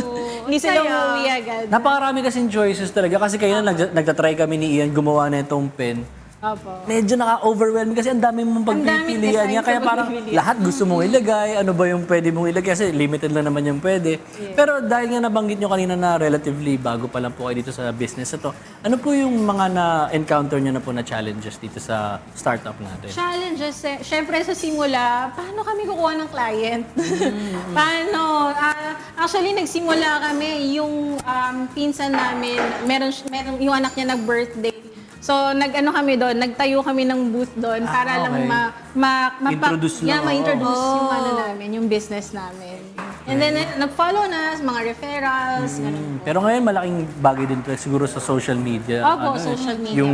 Yung presence sa social media para makita pa ng ibang mga tao, para maging aware sila na pwede palang magkaroon ng ganito. Kasi usually, nakikita mga booths sa mga events, puro pagkain, di ba? Yes. Pagkain. Ito naman, maiba naman tayo. May option na ganito pala para sa mga gustong mag-throw ng events. Yes. Pero bukod po doon, ano pa po yung mga pwedeng i-design po ng mga guest dito po? Halimbawa po sa mga bag. Kapag po ba kinuha po nila kayo sa mga parties, lahat ng mga customers pwede po nilang gawain? Yes po, yes po. As in, package po ito lahat. po yan. Marami kami iba-ibang package, pero pwede nilang i-mix. Kung gusto nila lahat ng items, pwede po yun. And speaking of, eto na, ready na yung ating tote bag. Ano po bang tawag natin dito sa machine na to? Heat press. Ipe-press na natin sa ating heat press. Ayan ha. Okay, sige po sir. Ayan. Tapos nasa ano lang yan, around 6 seconds lang siya. Okay, ready na siya. Kaya talaga mahaba yung pila kasi nga nakakatuwa nga na ikaw yung mag-customize nung ano mo, ng bag mo. Opo.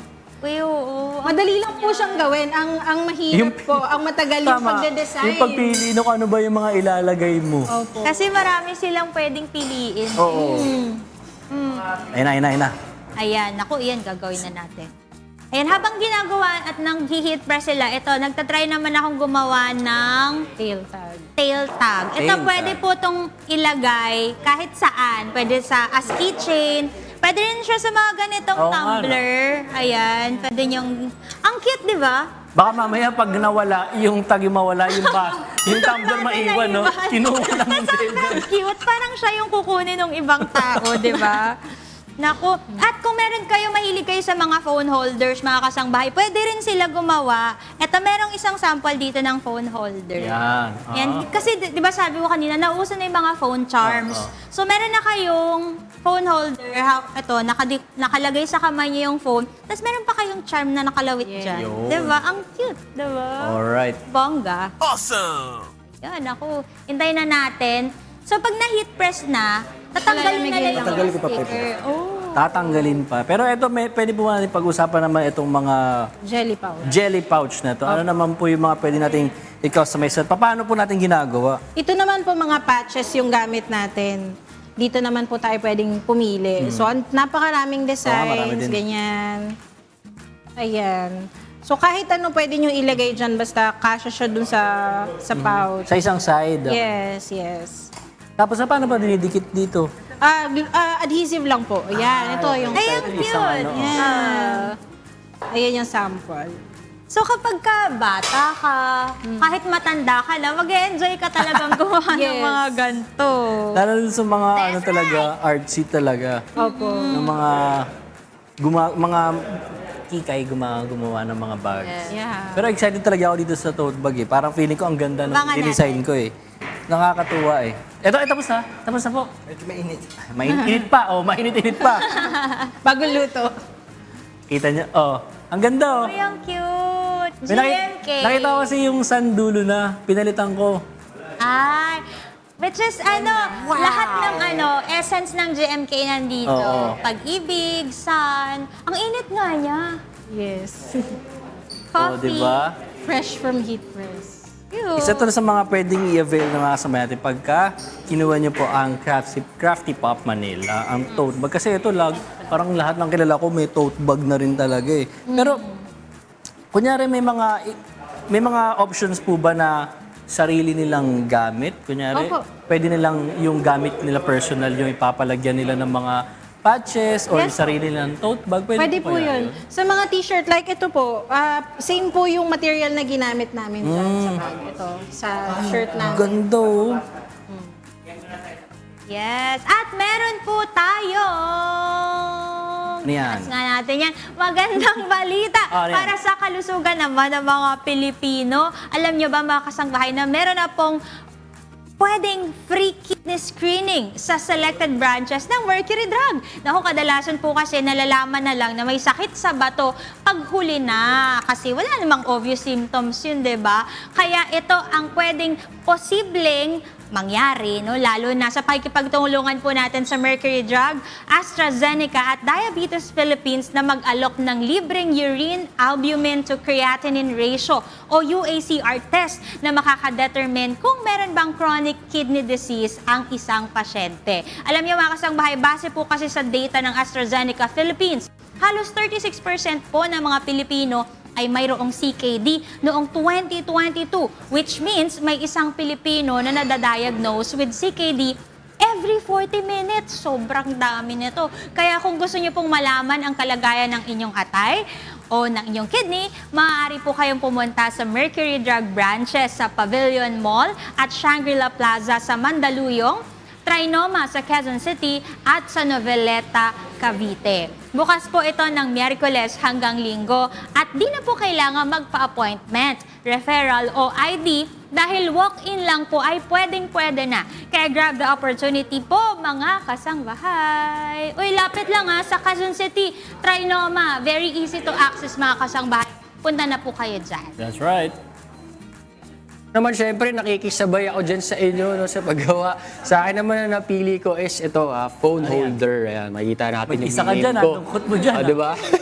Oo nga Pero ito, kung makikita niyo ito yung mga products din dito na mga finished products na from Crafty Pop. Pero ito, advisories muna tayo no, para naman sa mga gustong matuto ng bagong language. Para po sa inyong balitang ito, nag-aalok ang Quezon City Public Library ng libreng online Japanese language classes para po sa buong taon.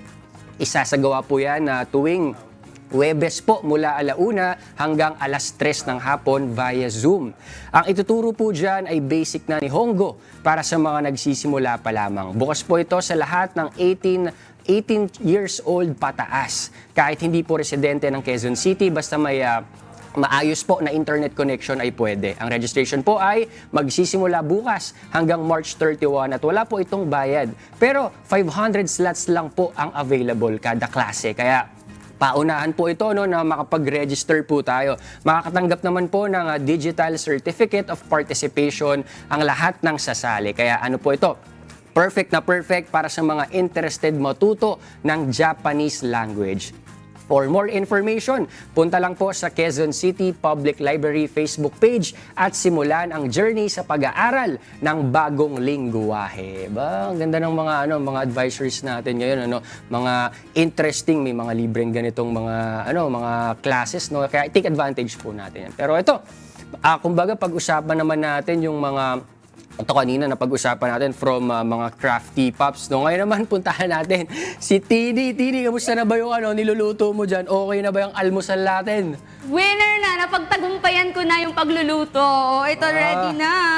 Tagumpay yung na, ating chosilog na kinikrave ko kagabi pa. Yan. So, tapos na natin siyang magawa. Ayan, ready na yung ating sinangag, yung ating itlog, and yung ating tosino. Tapos dalawang klase ng itlog yung prepare ko. Yung medyo hilaw yung nasa gitna. Kasi yung iba sa atin gusto yung hilaw.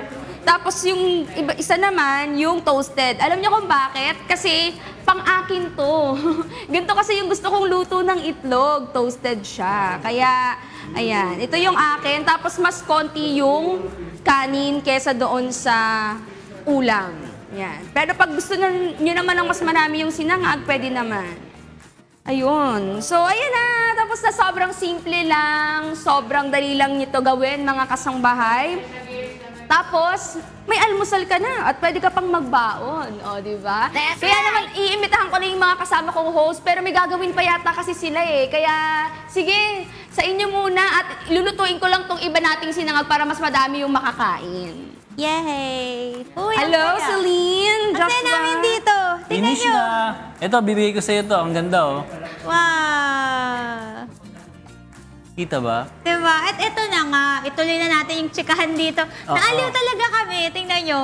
Ang sarap maggawa-gawa pala ng ganito. Tsaka itong tote bag din pala, pwede mo lagyan ng tag. Ay, tail tag. Kasi meron siyang designated na ano. Ano ba tawag hook, dito? parang Keyring. Ayun. Ang cute naman. Lagyan mo ng... Ay, yan. Tote bag na dito na ako.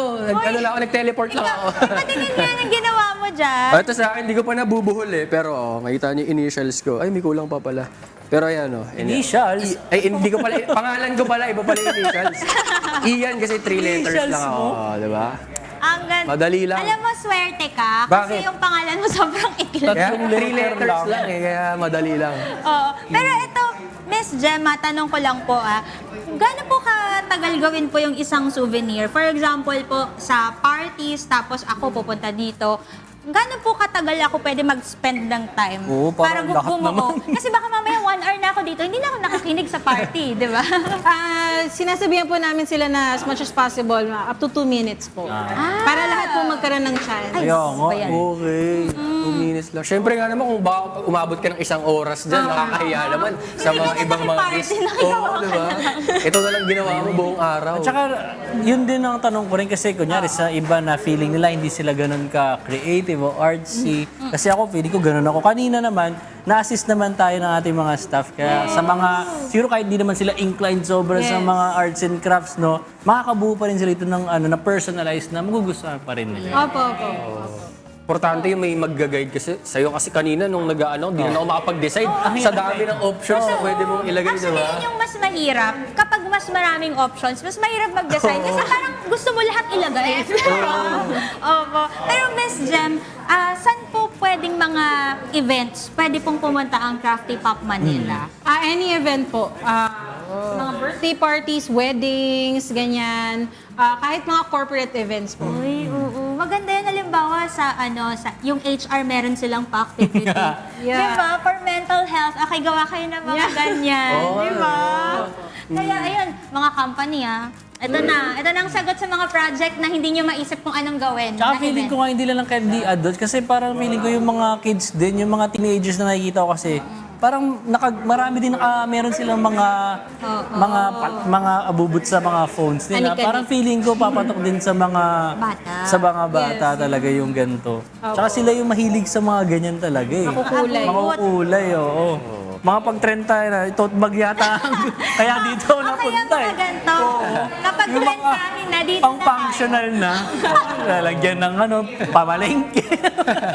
Pero sa experience niyo naman po with mga customers, mga ganyan po. Ang dami po niya. Opo. Yung experience niyo naman po about sa mga customers. Ano po yung mga tumatak sa inyo na mga reaction nila, mga feedback po nila sa inyo?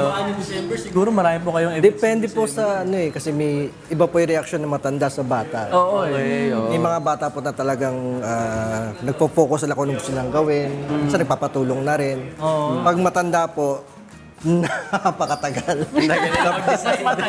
Tagal mag-decide. Parang kids kasi, wala silang plan. No? Parang they put anything na lang, okay na sila. Pero pag matanda, parang nag-overthink pa yan. Kailangan, ganito, kailangan. Dapat ito maganda yung kulay. Ano po yung mga positive na feedback na narinig niyo po from mga clients, customers? Yung na first time nila makakita ng ganito, sobrang saya daw nung party na yun daw yung naging star ng party nila. Kasi nga sobrang natuwa yung mga guests nila. Oy, kaya ako magpapa-party, kukunin ko tong Craft Manila. Kasi parang may activity din na tatatak talaga sa mga tao. Tama, hindi nila makakalimutan yung event na yun dahil sa ganito. Orasan natin yung TC-Tini, oh. 2 minutes! Ayun pala kayo!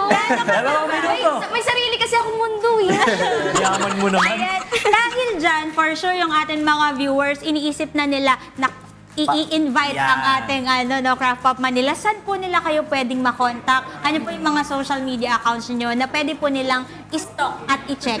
Yes, sa Facebook, Instagram, and TikTok, search nyo lang po ang Crafty Pop MNL.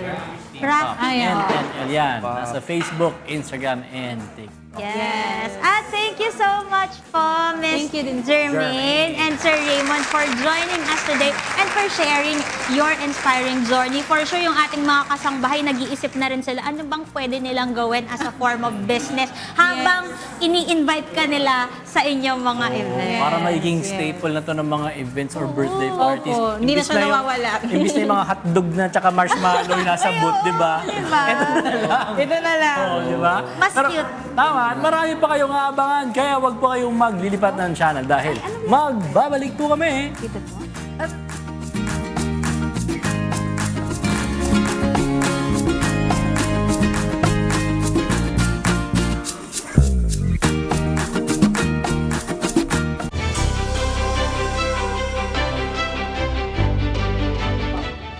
Nagbabalik ang GMK News.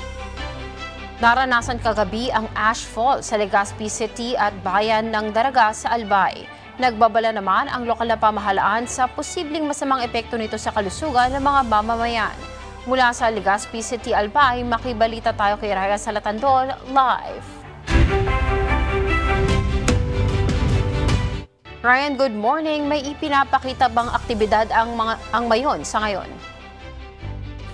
Yes, Kat, good morning at good morning, Kuya. Patuloy nga na nakakakitaan ng mataas na aktibidad ng Philippine Institute of Volcanology and Seismology o PHIVOLCS itong Bulkang Mayon. Sa katunayan, magdamag nating nakita itong banaag o crater glow dito sa Bulkang Mayon. Nakakita din tayo, Kat, ng mga paghulog nitong mga bato na galing sa bunganga at patuloy ang pag-agos ng pyroclastic density current o ozone. At sa ngayon, nakakakita tayo ng steam plumes dito sa Bulkang Mayon na pinapadpad sa timog silangang bahagi ng bulkan. Kat, nakaranas ng ashfall ang mga barangay na sakop ng bayan ng Legazpi City at Daraga sa Albay. Sa video na kuha sa barangay Mataanag, Legazpi City, makikita ang pag-ulan ng abo sa lugar. Kapansin-pansin din ang kapal ng abong bumabalot sa mga sasakyan na nagmula sa Bulkang Mayon. Amin pala, ano ba tawag doon? Umaambon, pero abo pala yon. Nung hinawakan ko yung sasakyan, makapal yung abo.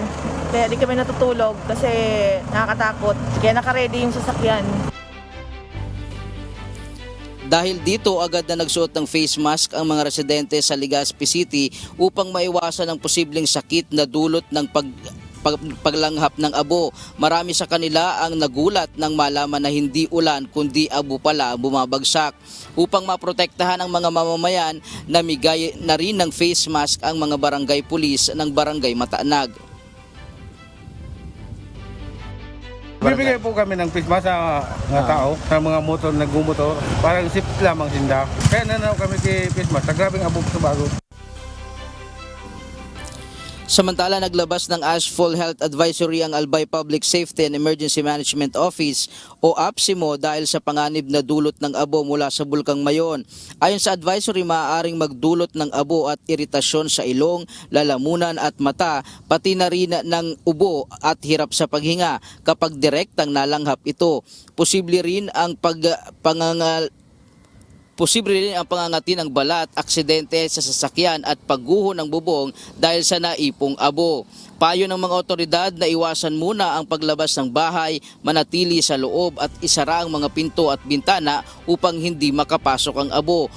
Kung kinakailangang lumabas, magsuot ng face mask at goggles. Sa paglilinis naman, basain muna ang abo bago walisin at tiyaking matatanggal ang mga naipong abo sa bubong upang maiwasan ang pinsala. Pinapayuhan din ng publiko na sumunod sa mga abiso ng lokal na pamahalaan dito sa probinsya ng Albay. At yan muna ang latest live mula dito sa probinsya ng Albay. Balik sa iyo, Kat. Maraming salamat, Ryan Salatandol. Ipinasara ng Department of Migrant Workers o DMW ang isang training agency sa Ermita, Maynila kahapon dahil sa illegal na pag-aalok ng trabaho sa abroad. Ayon sa DMW, bagamat isang skills training agency ang pakilala ng Buenas Consultancy Services Training Center, nag-aalok ito ng trabaho abroad kahit walang lisensya. Ito'y sa pamamagitan ng pagre-refer ng mga aplikante bilang hotel workers sa kasabwat na recruitment agency. Batay sa sumbong ng mga complainant at surveillance ng otoridad, estilo ng agency na pagkatapos magbayad ng aplikante ng 4,500 pesos na training fee, ipapasa sa training at iengganyohin na papabalik pa rin sa ibang bansa gaya ng Europe, Poland o Taiwan. Pipilitin ring magbayad ng nasa 80,000 pesos na processing fee, pati 250,000 na placement fee para umano'y makapunta abroad. Ang entry point pala, paano pala makaakit ng aplikante, ng biktima ang ALJU is through this entity, which in itself conducts recruitment. Pero kunyari, training lang siya. Kaya't huli rin siya ngayon, kaya't pinasasara natin. Nakikipag-ugnayan na ang Embahada ng Pilipinas sa Madrid sa mga lokal na otoridad upang malaman kung may mga Pilipinong nadamay sa banggaan ng tren sa Espanya. Hinimok naman ng mga opisyal sa Andalusia ang mga nakaligtas na agad na ipagbigay alam sa kanilang pamilya at kaibigan. Nagbigay naman ang kumpanya ng mga tren ng mga numerong maaaring tawagan para sa mga katanungan tungkol sa mga sakay ng tren. Samantala, balikan na natin sina Joshua, Celine, Ian, and Tini. Ayan na. Madaya ka! Kitang-kita ka! May breakfast na tayo. Kitang-kita! May breakfast na tayo. O dito, upo ka dito. Nakagawa mo ng charms yan Kitang-kita ka, huling-huli. Huling. Okay lang yun. Naman na. Kamusta yung ano? Napagod ako, ang init. Ah. Dito ka. Ang hirap maging iron ng isang So, ako yung araw. kausapin kasi. Oo. Ay, sige. Sige, dyan ako. Ano, kamusta yung ano? Subuan mo na lang siya. Subuan ka na lang. Tingnan, maya na nga yan. Oo, ang saya sa inyo Alam nyo ba na yung mga personality ng mga tao, nakikita sa energy nila? Energy? Talaga ba? Alam ko na agad yung sa akin. Ayoko na huwag nasabihin. Totoo ba yun? Totoo yan. Paano yan? Oo, kasi yung mga tao, akala natin kapag ka high energy o kaya low energy, ganun lang sila. Pero in psychology, nade-determine talaga yung personality ng isang tao. Depende sa kung paano ba sila nagre-recharge or kung paano ba sila nag-expel ng energy sa mga tao na nakapaligid sa kanila. Okay, paano nga? Ano difference ng mga recharging? Paano ba mag-charge?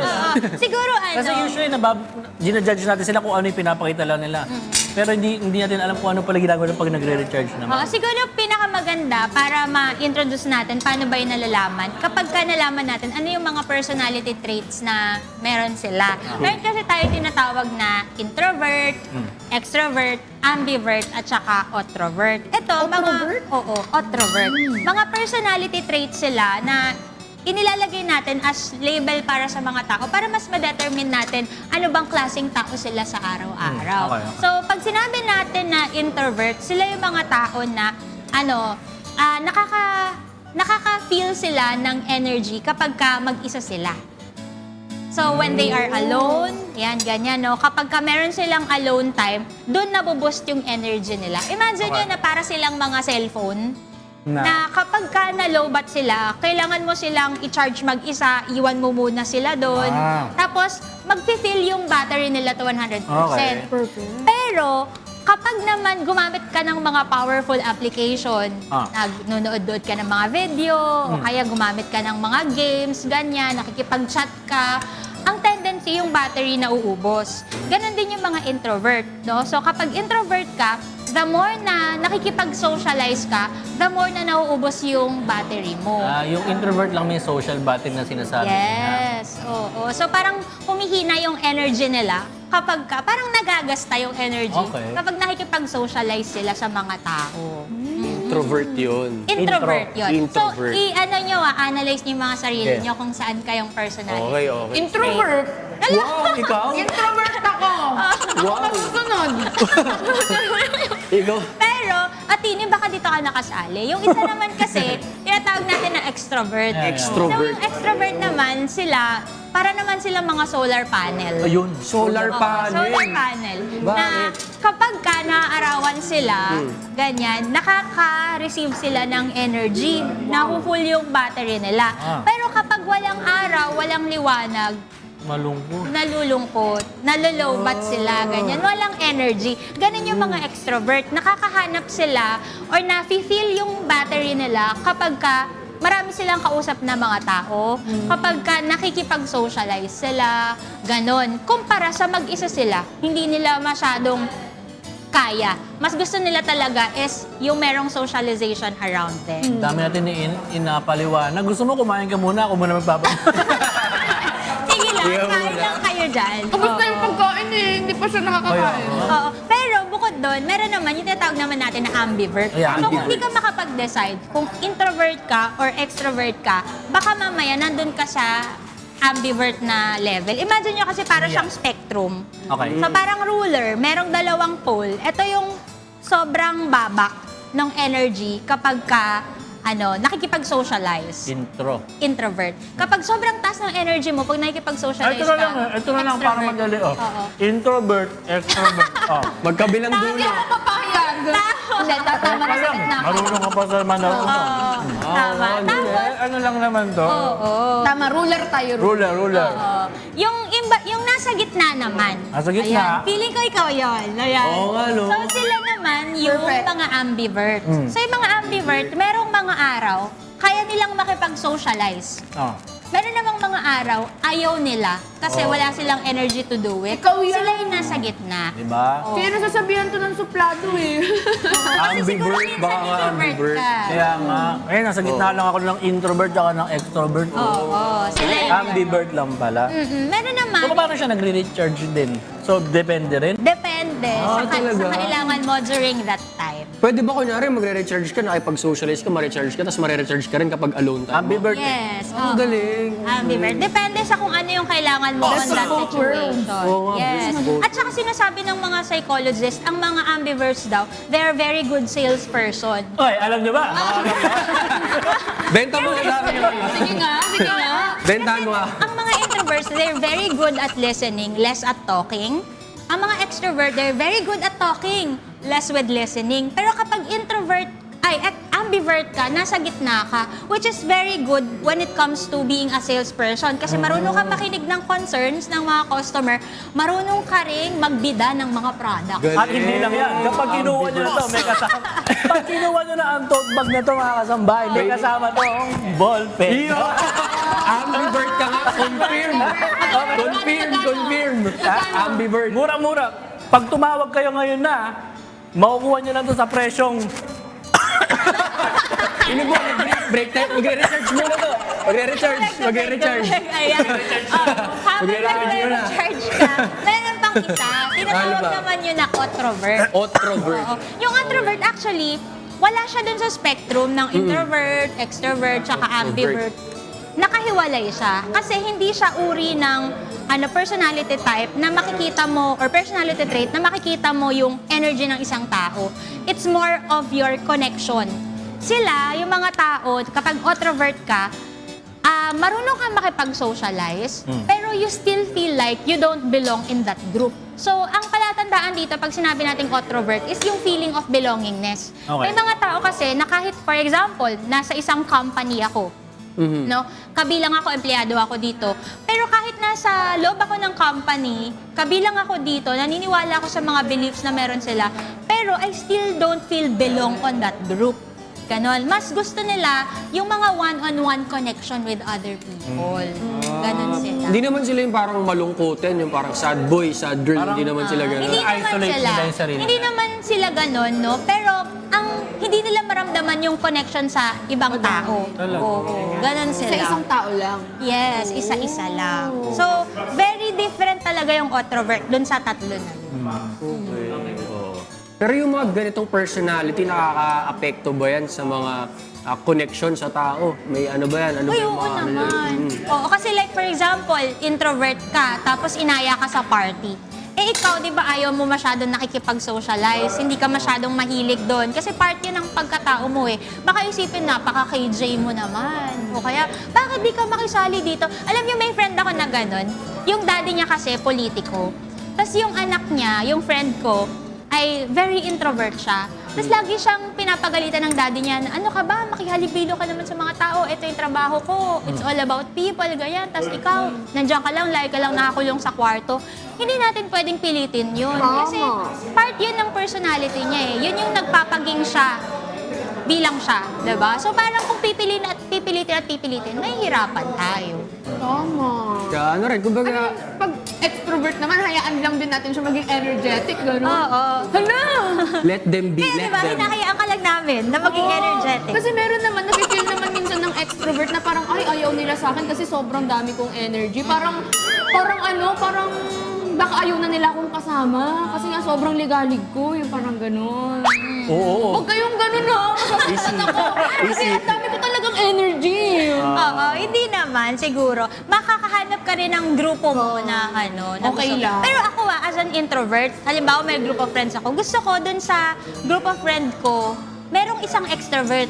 Oo. Ako rin eh. Kasi kapag tapos na ako magsalita. May nag-entertain. Parang gano'n. Ganun na lang ako. Wala na akong gagawin. Tsaka importante rin na alam din natin yung mga gano'n natin para alam natin yung mga strengths and weaknesses natin, no? Para ano rin, dagdag sa ano natin, character, kumbaga, traits din. Ang hirap sa extrovert, parang feeling niya, pag malungkot yung grupo, Huwag mo na i-third person. Ikaw na lang. Ako, parang feeling ko pag tahimik yung grupo, may responsibilidad ako na magpatawan, ganun. Parang feeling ko kailangan pasayahin ko sila, kwentuhan ko sila isa-isa, kasi tahimik sila. Tsaka parang gusto happy-happy. Gusto ko masaya lang. Pero speaking of that, no, kung hanap naman ng makakasang bahay natin, ay may thrill and adrenaline rush activity with your barkadas. Siguradong, pang energy. Siguradong pasok ito sa listahan nyo. Experience the high-speed thrill of drifting habang ine-enjoy ang eco-friendly and fun electric go-kart track sa pinuntahan namin. Panoorin natin to.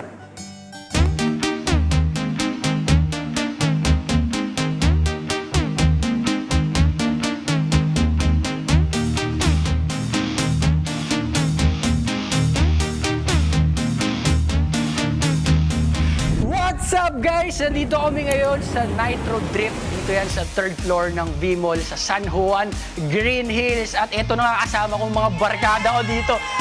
At itatry namin yung track na makikita nyo sa aming likuran. Kaya ako excited na kayo, kami rin. Kaya let's go!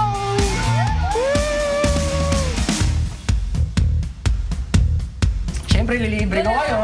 Yung Playdate package. Ayan, good. Yung Playdate package na in-avail namin is good for 20 packs and 1 hour na to ng track use. Tables and monoblock chairs, kasama na rin at yung use of podium and basic sound system. Pwede rin naman walk-in, di ba? Oo, walk-in kasi yung ginawa natin, nagpabook na ako online para hindi na hassle. Pero pwede ang walk-in dito. Excited na kami. Tara na, ano? Let's go! Let's go!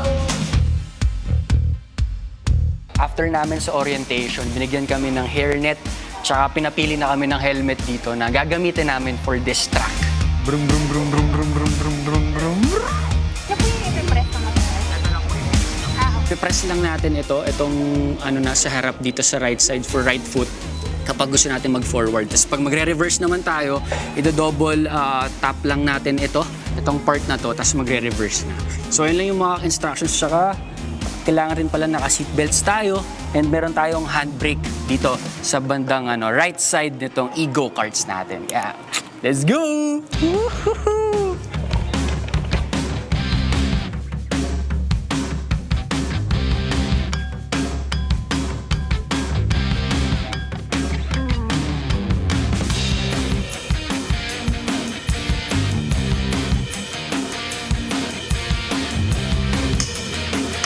So, meron din silang mga events place kung saan pwede ditong ganapin yung mga celebration kung medyo marami-rami kayo.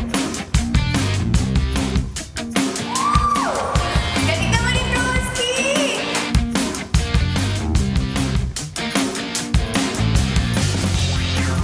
Kakatapos lang namin dun sa tracks. O, kamusta yung experience ninyo? Salamat muna sa libre, Ian. Wala yun. Okay, ikaw, kamusta naman? Ako, feeling ko lumabas yung inside F1 racer ko. Yun! Yung pagiging racer. Hindi tayo ganun. Tsaka siya, very sensitive, responsive yung bus. Sabi ko, ay, grabe, unang tapa ko pala, ang bilis na Ang sensitive nga. Pero safe naman siya, tsaka madaling gamitin. Very self-explanatory lang din yung pagdating. Tsaka perfect siya sa barkada. Feeling ko pag konti kayo, hindi masyadong Pero pag marami-rami, mas masaya. Tsaka may mga iba pang branches bukod dito sa Green Hills kasi meron din sa Vista Mall Santa Rosa, Laguna. Diba kung gusto nila siguro ng ibang mga tracks. 500 pesos for 5 minutes, pwede na. Oo. Kaya padala po kayo dito, experience niyo rin to. Masaya po siya, bonding ng mga mag-friends. O kaya family, di ba? Pwede, marami. Yes. Round 2? Round 2? O, tara, let's go! Sige, ako bahala sa inyo!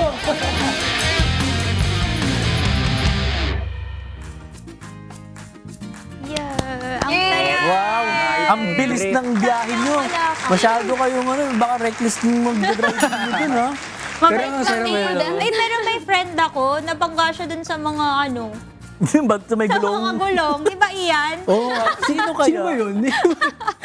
Hindi, mayroong time kasi doon na napabilis kasi medyo sensitive yung tapakan. Parang natodo ko yata. Medyo bumunggo ako. Pero safe naman kasi may mga rubber barriers. Naka-helmet Tsaka pa nga kayo. naka-helmet. Oo, naka-helmet, naka-seatbelt. Ang bago lang pala niya tignan pag na pinapanood. Pero nung Sa experience, natin, ang bilis parang ang bilis na. Talaga. Kaya magandang Nitro drip nga eh. Kailangan ma-experience mo din. I-drip natin din. Tsaka iba nga yung kailangan makikinig ka rin talaga sa nag-i-instruct kasi iba yung reverse nila, iba yung double tap. Double tap pag double tap. Pag magre-reverse Kasi walang cambio. Yes. So, meron ding mga ano dyan, kung gusto nyo ng mga events, kasi may events place din dyan. Kung gusto nyo magsa-celebrate kayo ng something, may events place. Tapos pwede nyo ring mapuntahan yung mga iba, may video games din dun eh. Video games. Kung ayaw mo na mismong ikaw yung nagda-drive dun sa mismong area, at least may video games na pwede mo ma-enjoy. Tama. O, diba? Ang sarap mag-drive.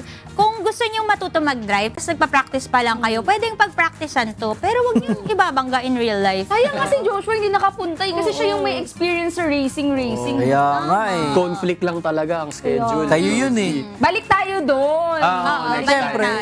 Yes. At dahil dyan, i-shoutout muna natin ang lahat ng mga nakatune in sa YouTube and Facebook account. Alam niyo ba kanina, tinanong natin ang ating mga kasangbahay kung ano ba ang food o ulam. Ay, hindi yun.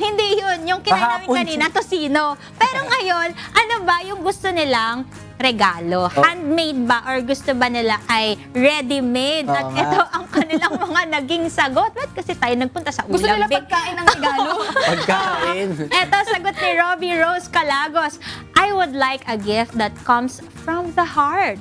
And he or she knows I personally need it. Personalized, you'll see that it has your name, so it reminds you who gave it to you. Watching from Oakville, Ontario, Canada. Wow. Ay, wow! Good, ano kayang good dun? Grabe naman. Good evening.